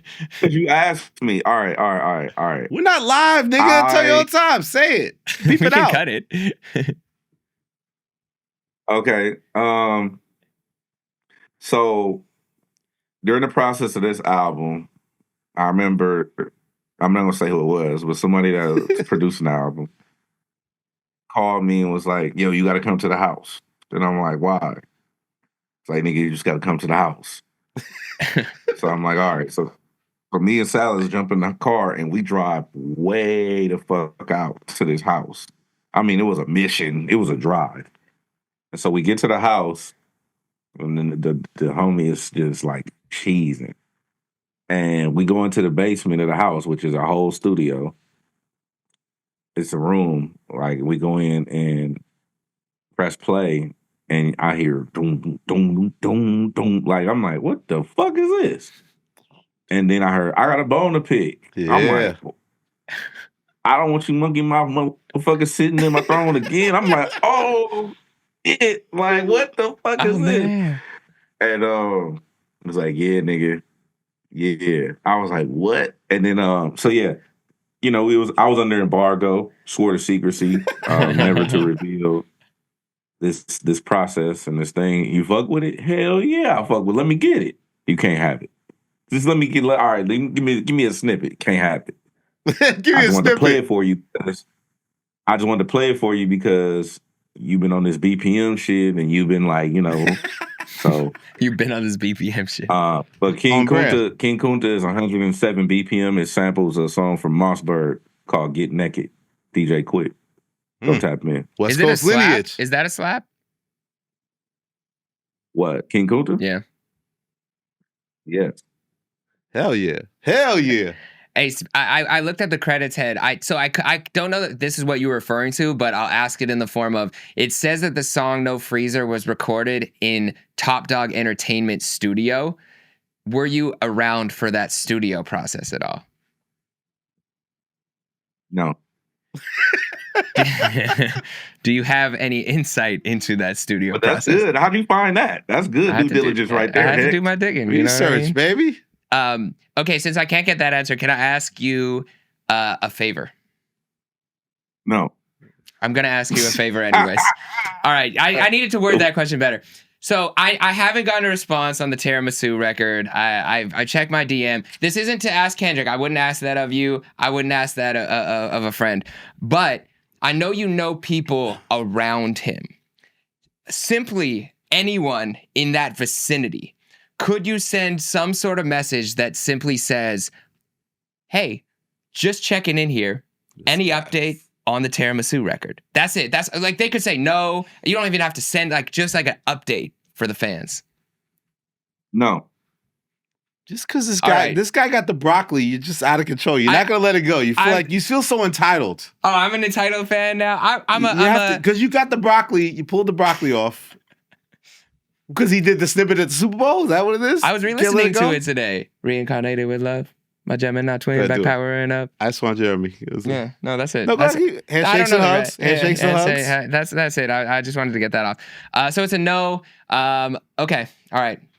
It's a hard no. Hard no. All right. Well, if I find, you know what? I'm gonna find a way. I'm gonna find somebody who's to go close back to to the Pimple situation. Butterfly, though, I always talk about, because again, I'm old, so I can go back to old stuff. I look at parallel again with Nas and Kendrick, where Illmatic was such a critically acclaimed out the gate classic, came same as Good Kid, Mad City. Here comes the sophomore album. The guy goes in kind of a different direction. It was not received well. I feel like, hey, correct me if I'm wrong, I feel like To Pimp a Butterfly wasn't necessarily received well out the gate. Like revisionist history tells us it's another classic. All right is all right. And like, I remember the hype of King Kunta before the record came out. I remember even the guy used to do the Entourage, Broke Mogul. He hyped up that record that he had heard the record too. So like there was an internet buzz around a record called King Kunta that's going to be amazing. But I feel like when the album came out, because it was different, it wasn't really embraced the same way, obviously. And like people were somewhat disappointed in real time. And then I feel like as the weeks went on, the months went on, the tide turned and everybody began to understand and respect Kendrick's new vision. Is that fair to say, DJ Hed? People didn't fuck with that. People still don't fuck with it. But, I think it was one of the things where Dot wanted to do something different. And even during the I can't talk about the process. Like they was going in with full like bands and like full on musicianship around that album. Like they was going in Soundwave, Terrace Martin, like them dudes was in there really on some musician type shit. Like it wasn't like, oh, we just gonna get some slaps or go get a Mike Will beat or we just don't. Nah, they was in there like fully producing that album. You know what I'm saying? Day in, day out. Oh, we need a bass player. We need a nigga that play drums. Like it was like that. So like, I don't expect people to understand it or I mean, I'm on record as saying I didn't respect it or understand it. Not respect it. I didn't understand that shit back in the day. Yeah. Like my musical palette didn't allow me to participate in that because it was too introspective for me. It was over my head. I said this about Ab-Soul. I said it about Dot. I said it about a couple people. It's interesting with that album because to that point, I remember hearing it and it's so jarring, but I think it was kind of like how Kanye did Yeezus, where he's like, I know how to make a good sounding album sonically. Yeah. He's like, I would have put Bound 2 as the intro rather than the outro. Or he's like, I would have put Blood on the Leaves as song 3. I know how to craft an album. I think Kendrick purposefully created this as like an art piece that lives for the message and not just the sonics. Now it has hits on it. Like we have All Right, we have These Walls, we have King Kunta. But to put For Free Interlude as the second song, where it's so jarring, like the horns and it's supposed to scramble you. Like that is not a sonically pleasing song. I think he was showcasing early on in this record, this is gonna be a hard listen. Like this is gonna be something you actually have to like sit with, and you're not just gonna be able to like sonically please your ears and just sit there and lay back. So for him to do it in a way where he got his message off on his second album too, like he was the industry darling after Good Kid, Mad City, but he wasn't solidified to the point where like this wasn't still at risk. So for him to still do this on his second project and say, no, I'm standing on my artistic freedom. Fuck you guys. This is what I want to put out into the world. Fuck the single how you want me to have it. Yeah, I'll give you King Kunta, but listen to this album. I thought that was huge. Do we know Hed what inspired him to go in that different direction? Sorry. Nah, I don't really know. I never really asked him about To Pimp a Butterfly, to be honest with you. But heck, if you pull up the announcement tweet from when he announced To Pimp a Butterfly, he even did that in a different way. Like it wasn't like album coming, it's called To Pimp a Butterfly. The announcement tweet was like he wrote it in the form of the quote of a sentence. I forgot what it was. He said, also for the nerds in the chat, if y'all want to put something together. What I just said right now, if you go back to a previous episode of The Bigger Picture, I talked about who was supposed to be making that announcement. That's some homework for y'all. Not for Jeremy Heck or for Elliott Wilson, but for the chat, if y'all want to go back and find that. Oh, yeah, because I think I know. Wait, I don't know. Tell me. Well, first, you can see if you can find it. Okay, Kendrick Lamar. Oh, no, surprise drop. You said he wrote, I forgot the name. I forgot the sentence. He didn't write the name of the album. He wrote, he tweeted it out. And I mean, he posted it, but it was like, but To Pimp a Butterfly, yeah, like he wrote it in a sentence or something like that. I don't remember what he said exactly. Because I found the just if you search Kendrick Lamar To Pimp a Butterfly tweet or something like that, it should pop up. Ahead of his time. But I remember that King, and also the fact that he did use the more, against PC your point, Jeremy. Mortal Man could be more like a traditional, just dope record, but it's just even with the Pac thing, it's become its own movement. Like it's its own album in a sense, right? It's its own EP at the end. It's like to do this thing where he's talking to the voice of Pac from other interviews and as if they're having a conversation. Like that just seemed like insane to people at the time. Like trying to find this actual tweet. See, now you got Heck all frazzled now, man. See, he's not gonna stop till he finds it. Oh, he can't get it. No, I can't. You buried I know that it exists too because it on like the AI I can find it on Google where it says it exists. I'm just trying to find the actual. And you said somebody was gonna make the announcement about it, Hed? I think yes. Does he?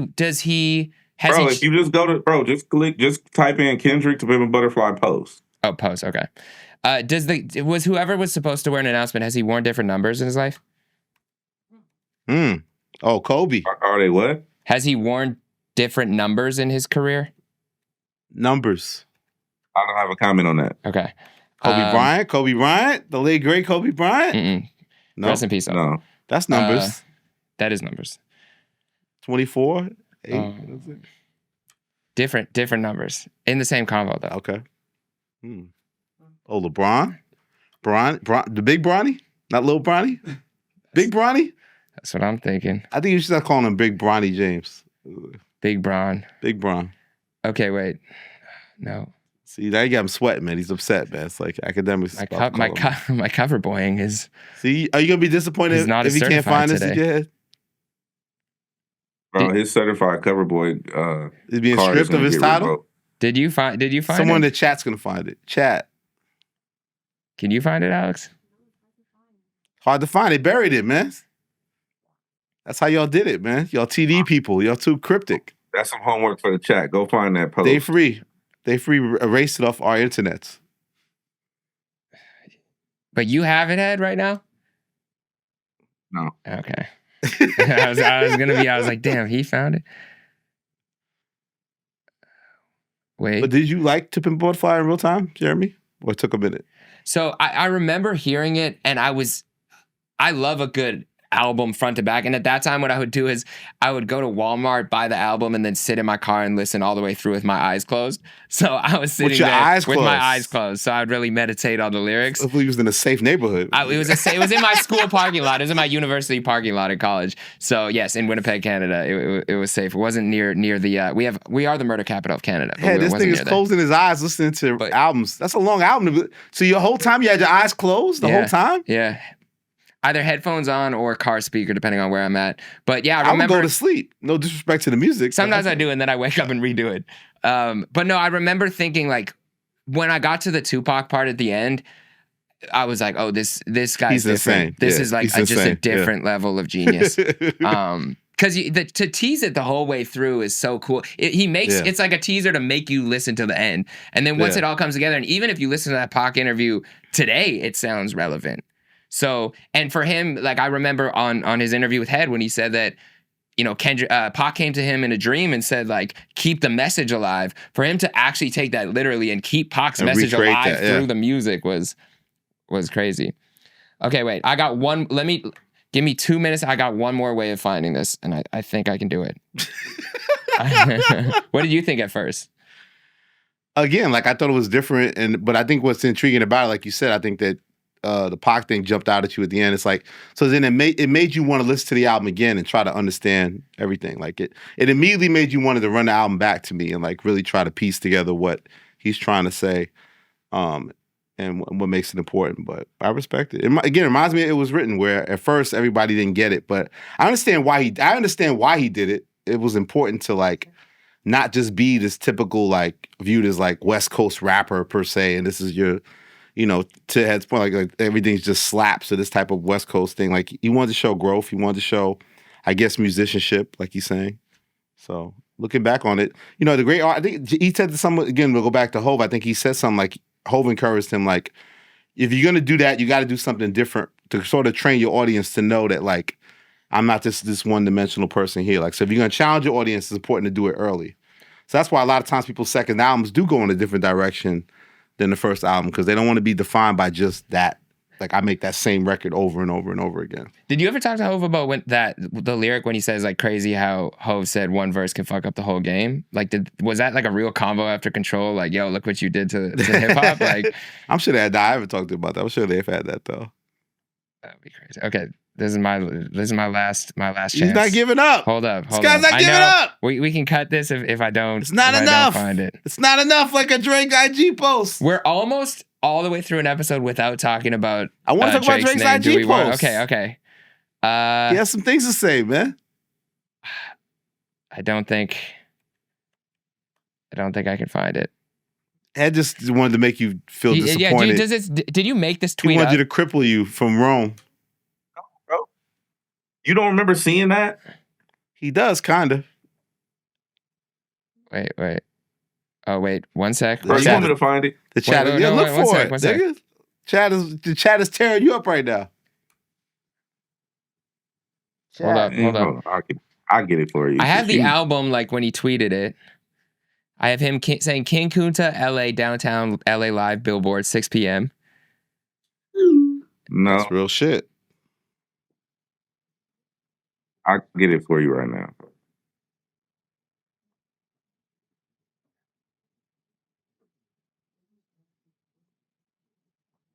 I'm going to read Drake's IG post. Okay. 2015. That's what I'm searching by date. All right, it might be a no-go. I get hyper fixated on things. If I can't find it, I'm like, I go on rabbit holes.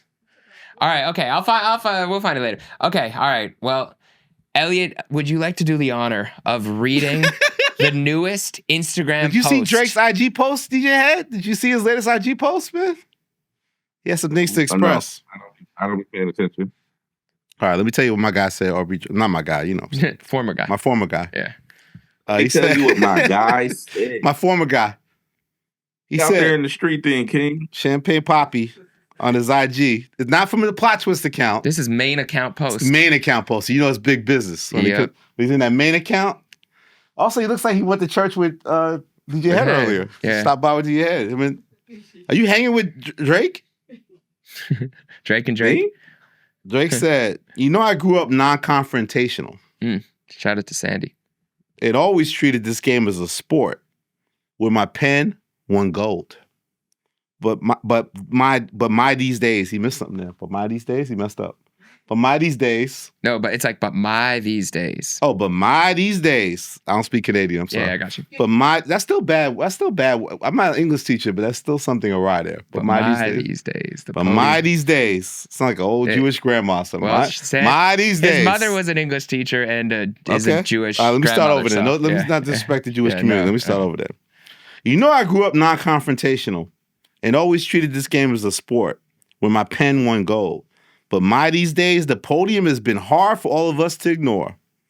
I understand that this next chapter may leave you feeling a little uneasy, but I hope you see my honesty as clarity, not charity. Right. That answers some questions, especially about the unanswered texts you've been sending me.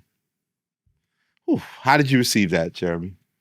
When you read the mind of Drake as we deal with the dot era, as I call it, charts, records competing, album tallies, last minute, 500 silver medalists, gold medalists. The battle continues.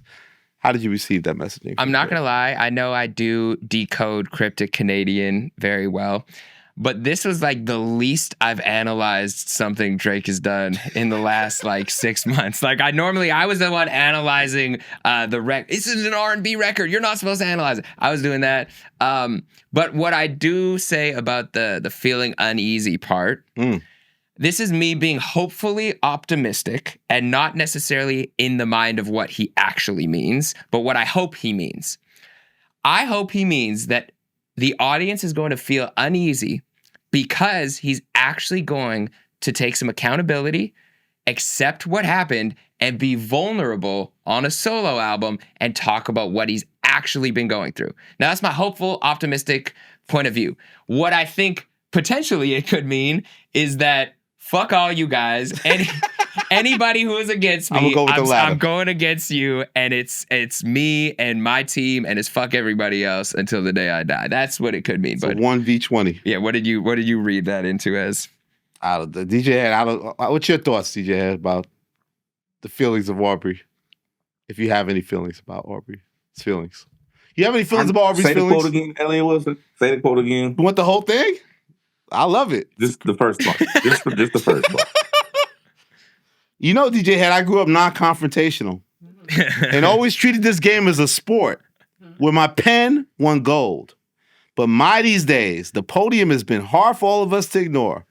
I understand that this next chapter may leave you feeling uneasy, but I hope you see my honesty as clarity, not charity, that answers some of the questions, especially about the unanswered texts that you've been sending me. Have you been texting? I think my chamomile tea is kicking in. You can't fart, Head. Don't fart. Don't fart, DJ. Just rap, bro. It's not that deep. Make them just slaps. Rap. Do you think that he means when he says these days the podium has been hard for all of us to ignore? Do you think that's him accepting his place on the current podium? Yeah, it means he's mad the dot's number one. It's the dot era. He's a silver medalist. Let me explain something to him, his constituents, his cronies, his minions, his woes, the bots, the woes, and his streaming counterparts. You can't be top dog. You can't be not the label, but you can't be top dog. You can't be numero uno. You can't be the greatest to do this, the greatest of all time. You can't do none of that shit and get fucking empathy and for what it is that you're going through. These things come with the top spot. It's cool. Just fucking rap. Just go rap. Go make your raps. Put the raps out. We gonna listen to it. We gonna ride to it. No matter, you could go make a love album, and Elliott was gonna be like, "Well, the album's still for me.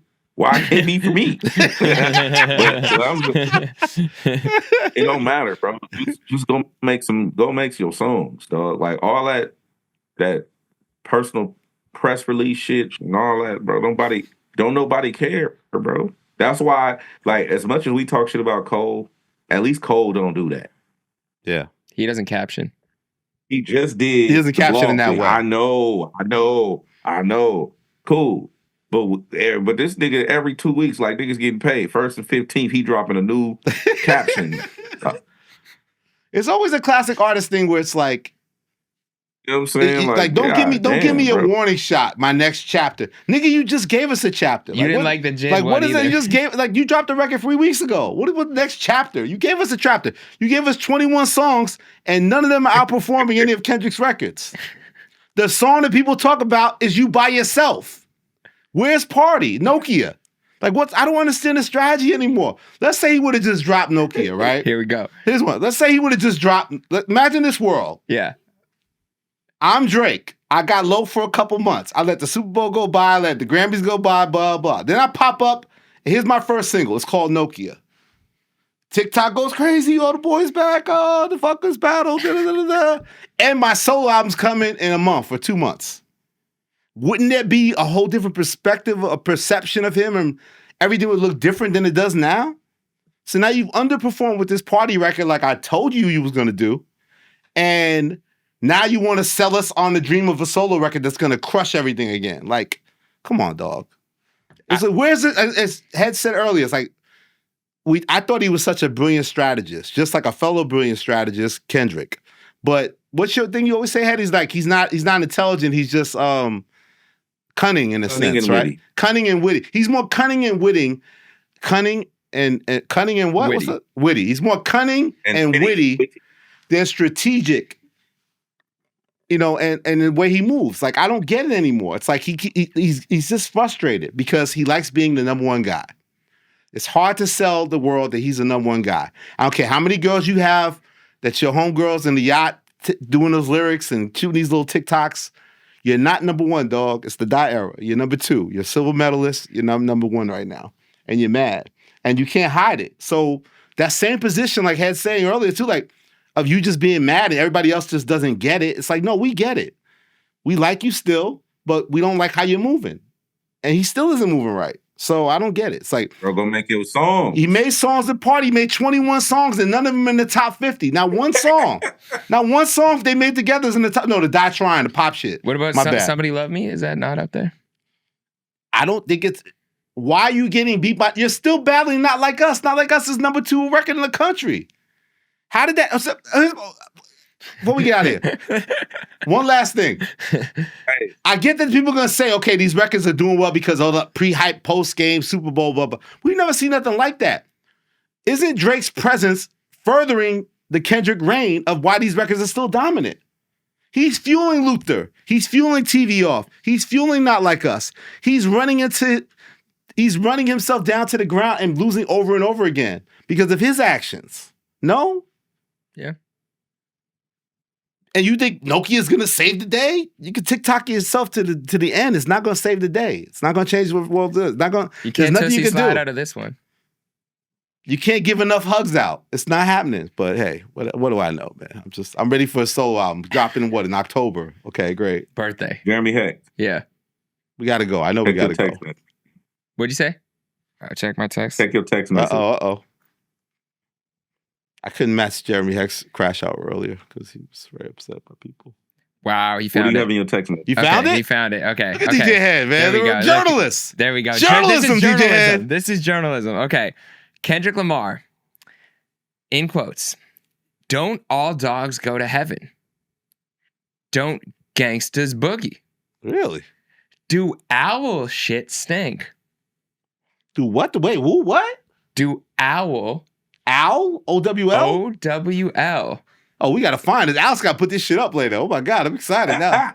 Do owl Put that shit shit. Put that stink? shit up. Put that shit up. Whoa, this is Is this real? 2015. Hed, why did you write this tweet? This is 2015. Wait, I gotta see this. Can I see it? Instagram post, and this is how Kendrick Lamar announced the album. Wow. Don't all dogs go to heaven? Don't gangsters boogie? Do owl shit stank? Lions, tigers, and bears, but to pimp a butterfly, all caps, it's the American dream, nigga. Quote from the little homie. Wow.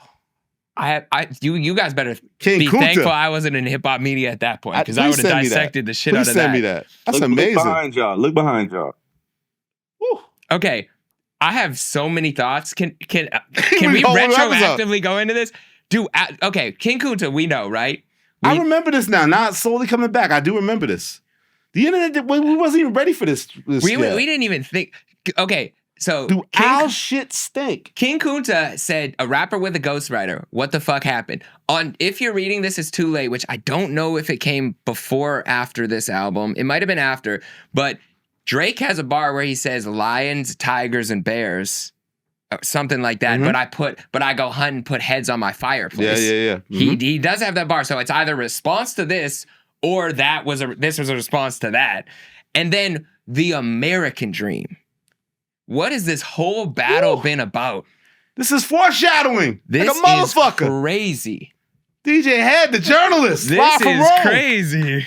DJ Wow. Hed. Receipts. Wow. So do you know, you don't have to say who it is, do you know who Best the Lil hip-hop homie show. is? He's a little homie.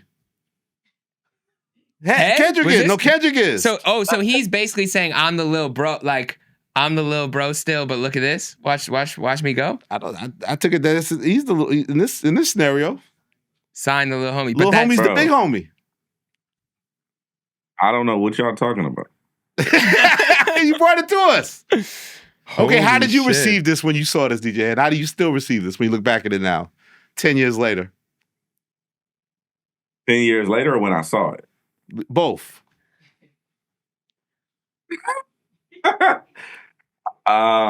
When I saw it, I didn't know what the fuck he was talking about. Like people think we be in the loop. Like Mustard said on the red carpet at the Grammys, bro. We don't be knowing what the fuck going on. We find out when y'all find out. You know what I'm saying? Looking back, very interesting.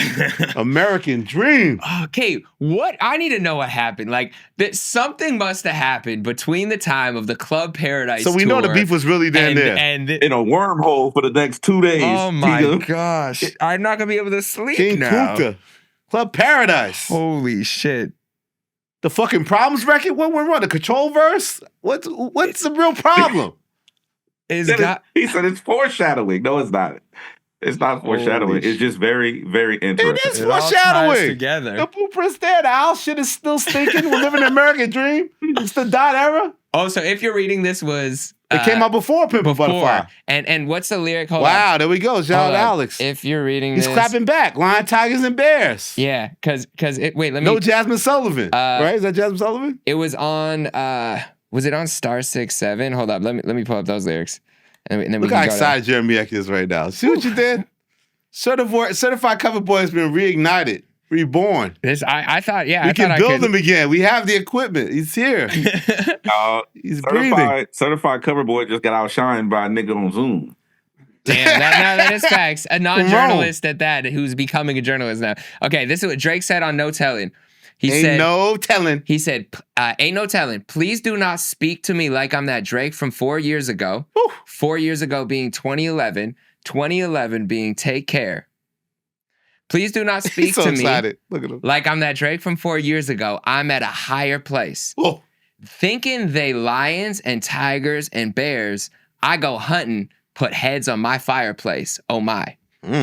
Now, lions, tigers, and bears, oh my, from The Wizard of Oz, right? The Wiz also being referenced in Euphoria, interestingly enough.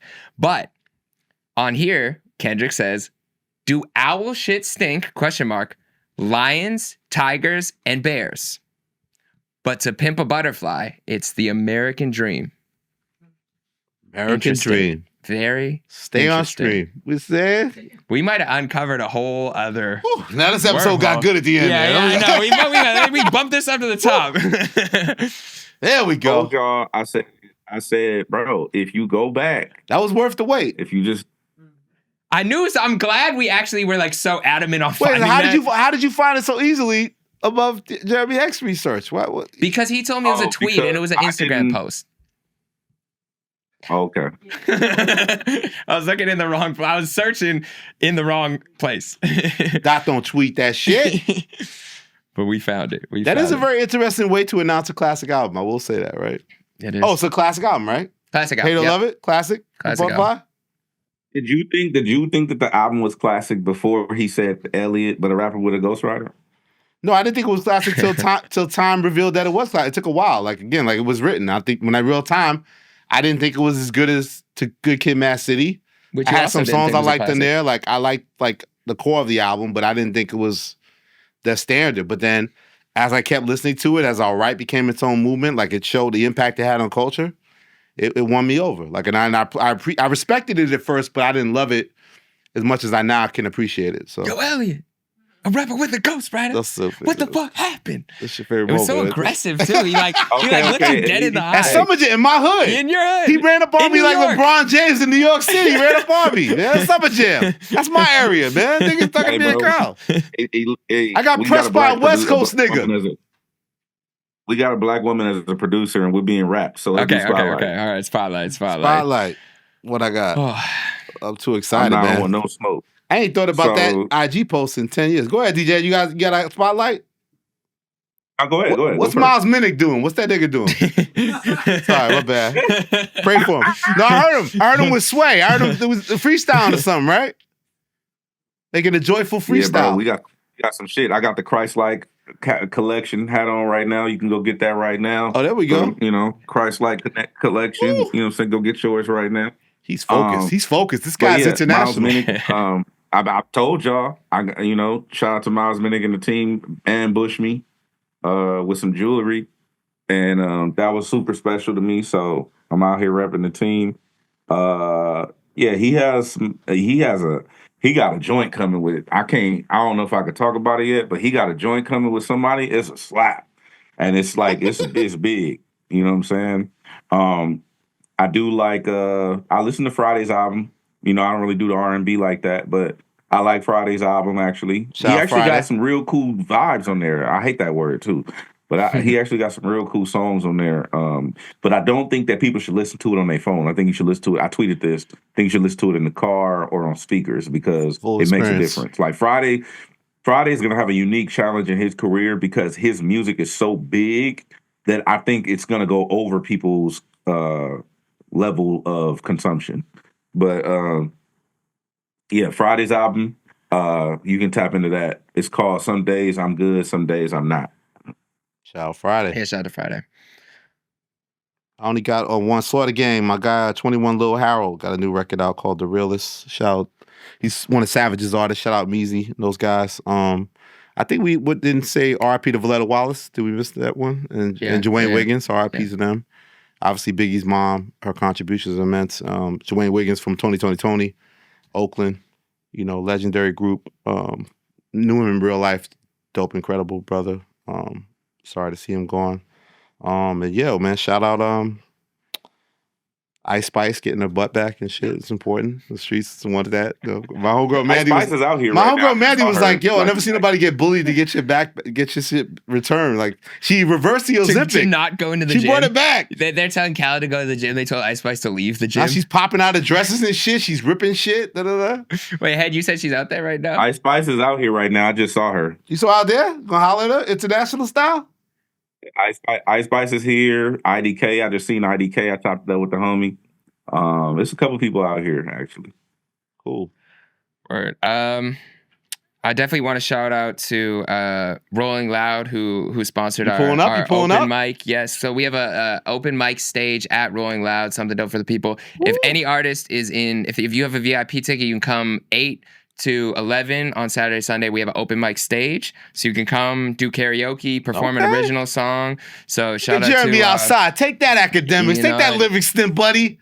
Livingston. My guys we will outside be the biggest there. rap stage out there. You know what I'm Putting saying? a new generation on, man. And we had some talent in the building last night. Shout out to Tarek and the Rolling Loud crew. They pulled up and they're sending somebody to Rolling Loud from our open mic to perform at the stage. But there was a lot of talent. I have like a list, but I'll just give a couple that I really liked. I really liked Benson Price Jones, who was actually working the door for us, and he had his name in the open mic raffle bucket, that. which got pulled, and he impressed the whole Rolling Loud crew, and he killed it on stage. So Make sure you have all bases covered. yeah, I said, you know what? I respect it. I would have done the same thing. But he has a song called Losing My Grip that I really like. And then Dat Boy Khalifa was somebody who was in front row the whole time, just supporting every artist there, and ended up getting his name pulled and took over, and everybody loved him. There's so many, but you know, we'll post some on Some Dope for the People Instagram. And then my guy Fresco Trey dropped a new project. It just came out now, and it's his first independent project off of Warner. So independent. Fresco the song Trey. Cold is a hit. I stand on that being one of my favorite songs of the last couple of years. So I'm excited to see that go up too. I want to shout out to Ken the Man too. She just dropped her project. Ken the Man, she's from Houston, Texas. Ken the Man. She dropped a project called Kinda Famous. A good song on there called I Got Questions with Callie. That's hard. So go check out that Ken the Man project. Her name is Ken the Man, but she's a got female. bars. She's all ladies. got She's all bars. woman. She got bars. Yeah, the ladies is taking over, bro. These dudes need to get it together. Stop blogging and shit. Stay off stream. Stop texting. Stay Stop off tweeting. stream and Stop start IGing. step in the booth. These ladies is running it up. I like that. You know what I'm saying? Hed, you bringing us any gifts before you come back home? You bringing us anything, man? Any gifts for us? No. All right, thank you. Appreciate that. Love's Wait, always say- strong. Oh yeah. Elise is saying no. Actually, no, I got you. This fancy hotel There we that go. we stay, that I'm staying at. I'll take it. They give you Moisturizer. complimentary face cleaner for your glasses. You know what I'm saying? So Wow. I'll bring you if you ever need glasses. You know what I'm saying? I'll hook you up with one of these. These There you we I know, have glasses that I microfiber, don't fine. wear. I just need new frames, so I'll take it. Oh, you take my Yeah, I'll gift? take- But yeah. Well, did you wear glasses? No. The glasses That's cleaner some- could be for you too. Also, I know. We'll share it. Also, fun fact, because I've had maintenance in my room 3 times in the last few hours. You plug the toilet? If you're traveling to Europe, be sure to get you a 220 volt to 110 volt converter Gotta switch it up. because I plugged in my clippers and all hell broke loose because in America we use weak ass voltage. We use 110 volts. And in Europe, they use 220 volts on everything. So your whatever your device is getting way more power than it needs. Explosive. And yeah, that's what I learned on this trip is that we got weak ass outlets in America. All right. Well, we got a shout out to, I know one of the top comments was shouting out our production crew and everybody who makes this possible. So thank you for everybody who puts in the work every week to make this show happen. And they did leave out our screen producer, Alex. So she has a message for you guys. They'll insert that here. But like, comment, subscribe. And That's no, Hed can still say that shit. Hed, say your shit, man. We're Talk to sending- the chat, nigga. Hed, send Respect us the off. chat. Like, comment, subscribe. Shout out to the chat. We'll be back next week in studio unless Jeremy Hed got to go to Canada for some unforeseen circumstances to shoot a video where he's crushing a microphone. So, yeah. We'll see. The bigger picture.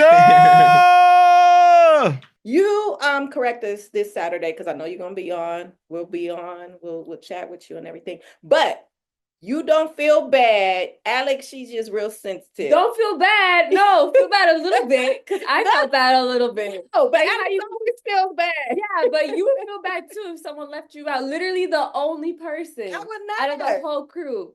Yeah, you'd be like, what the heck? Like, okay. I'll be like, oh, they don't see me. Right. Just anyone would I feel would cry some though. type of Alex way. actually has tears. No, she was sitting Okay. to a crying emoji. I didn't cry about it, not in real life. On the inside, yeah, I felt some type of way, but I didn't actually cry. She Alex just likes to over exaggerate my No, I don't. sensitivity.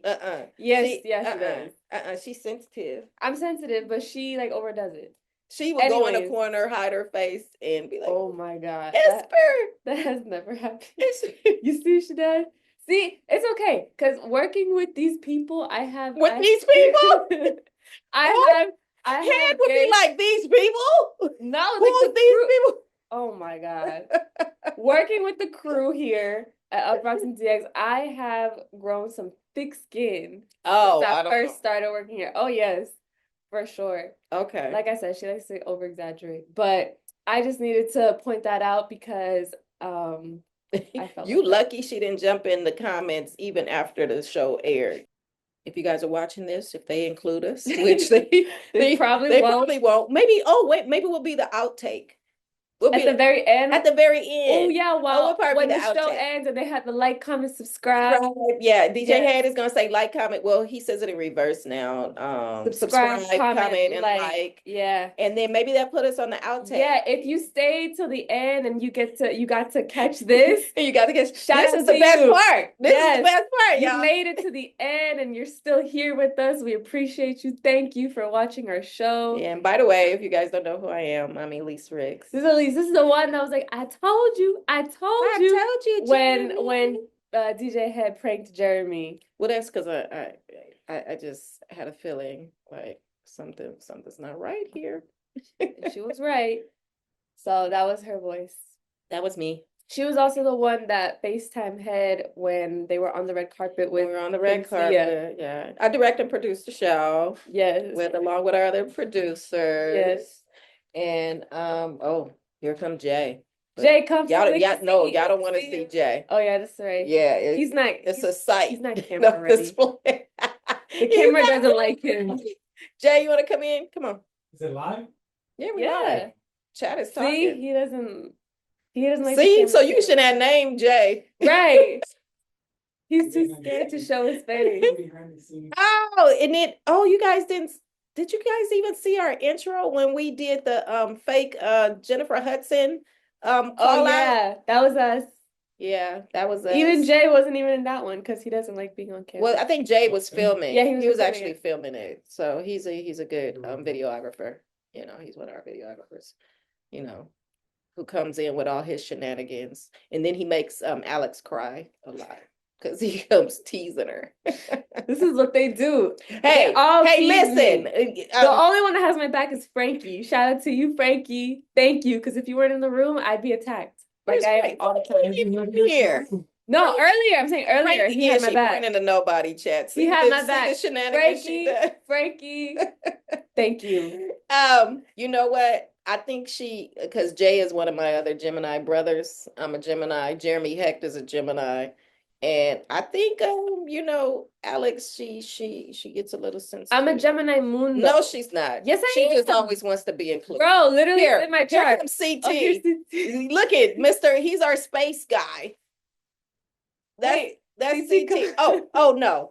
Oh yeah. Oh, you know what? Come more in the light.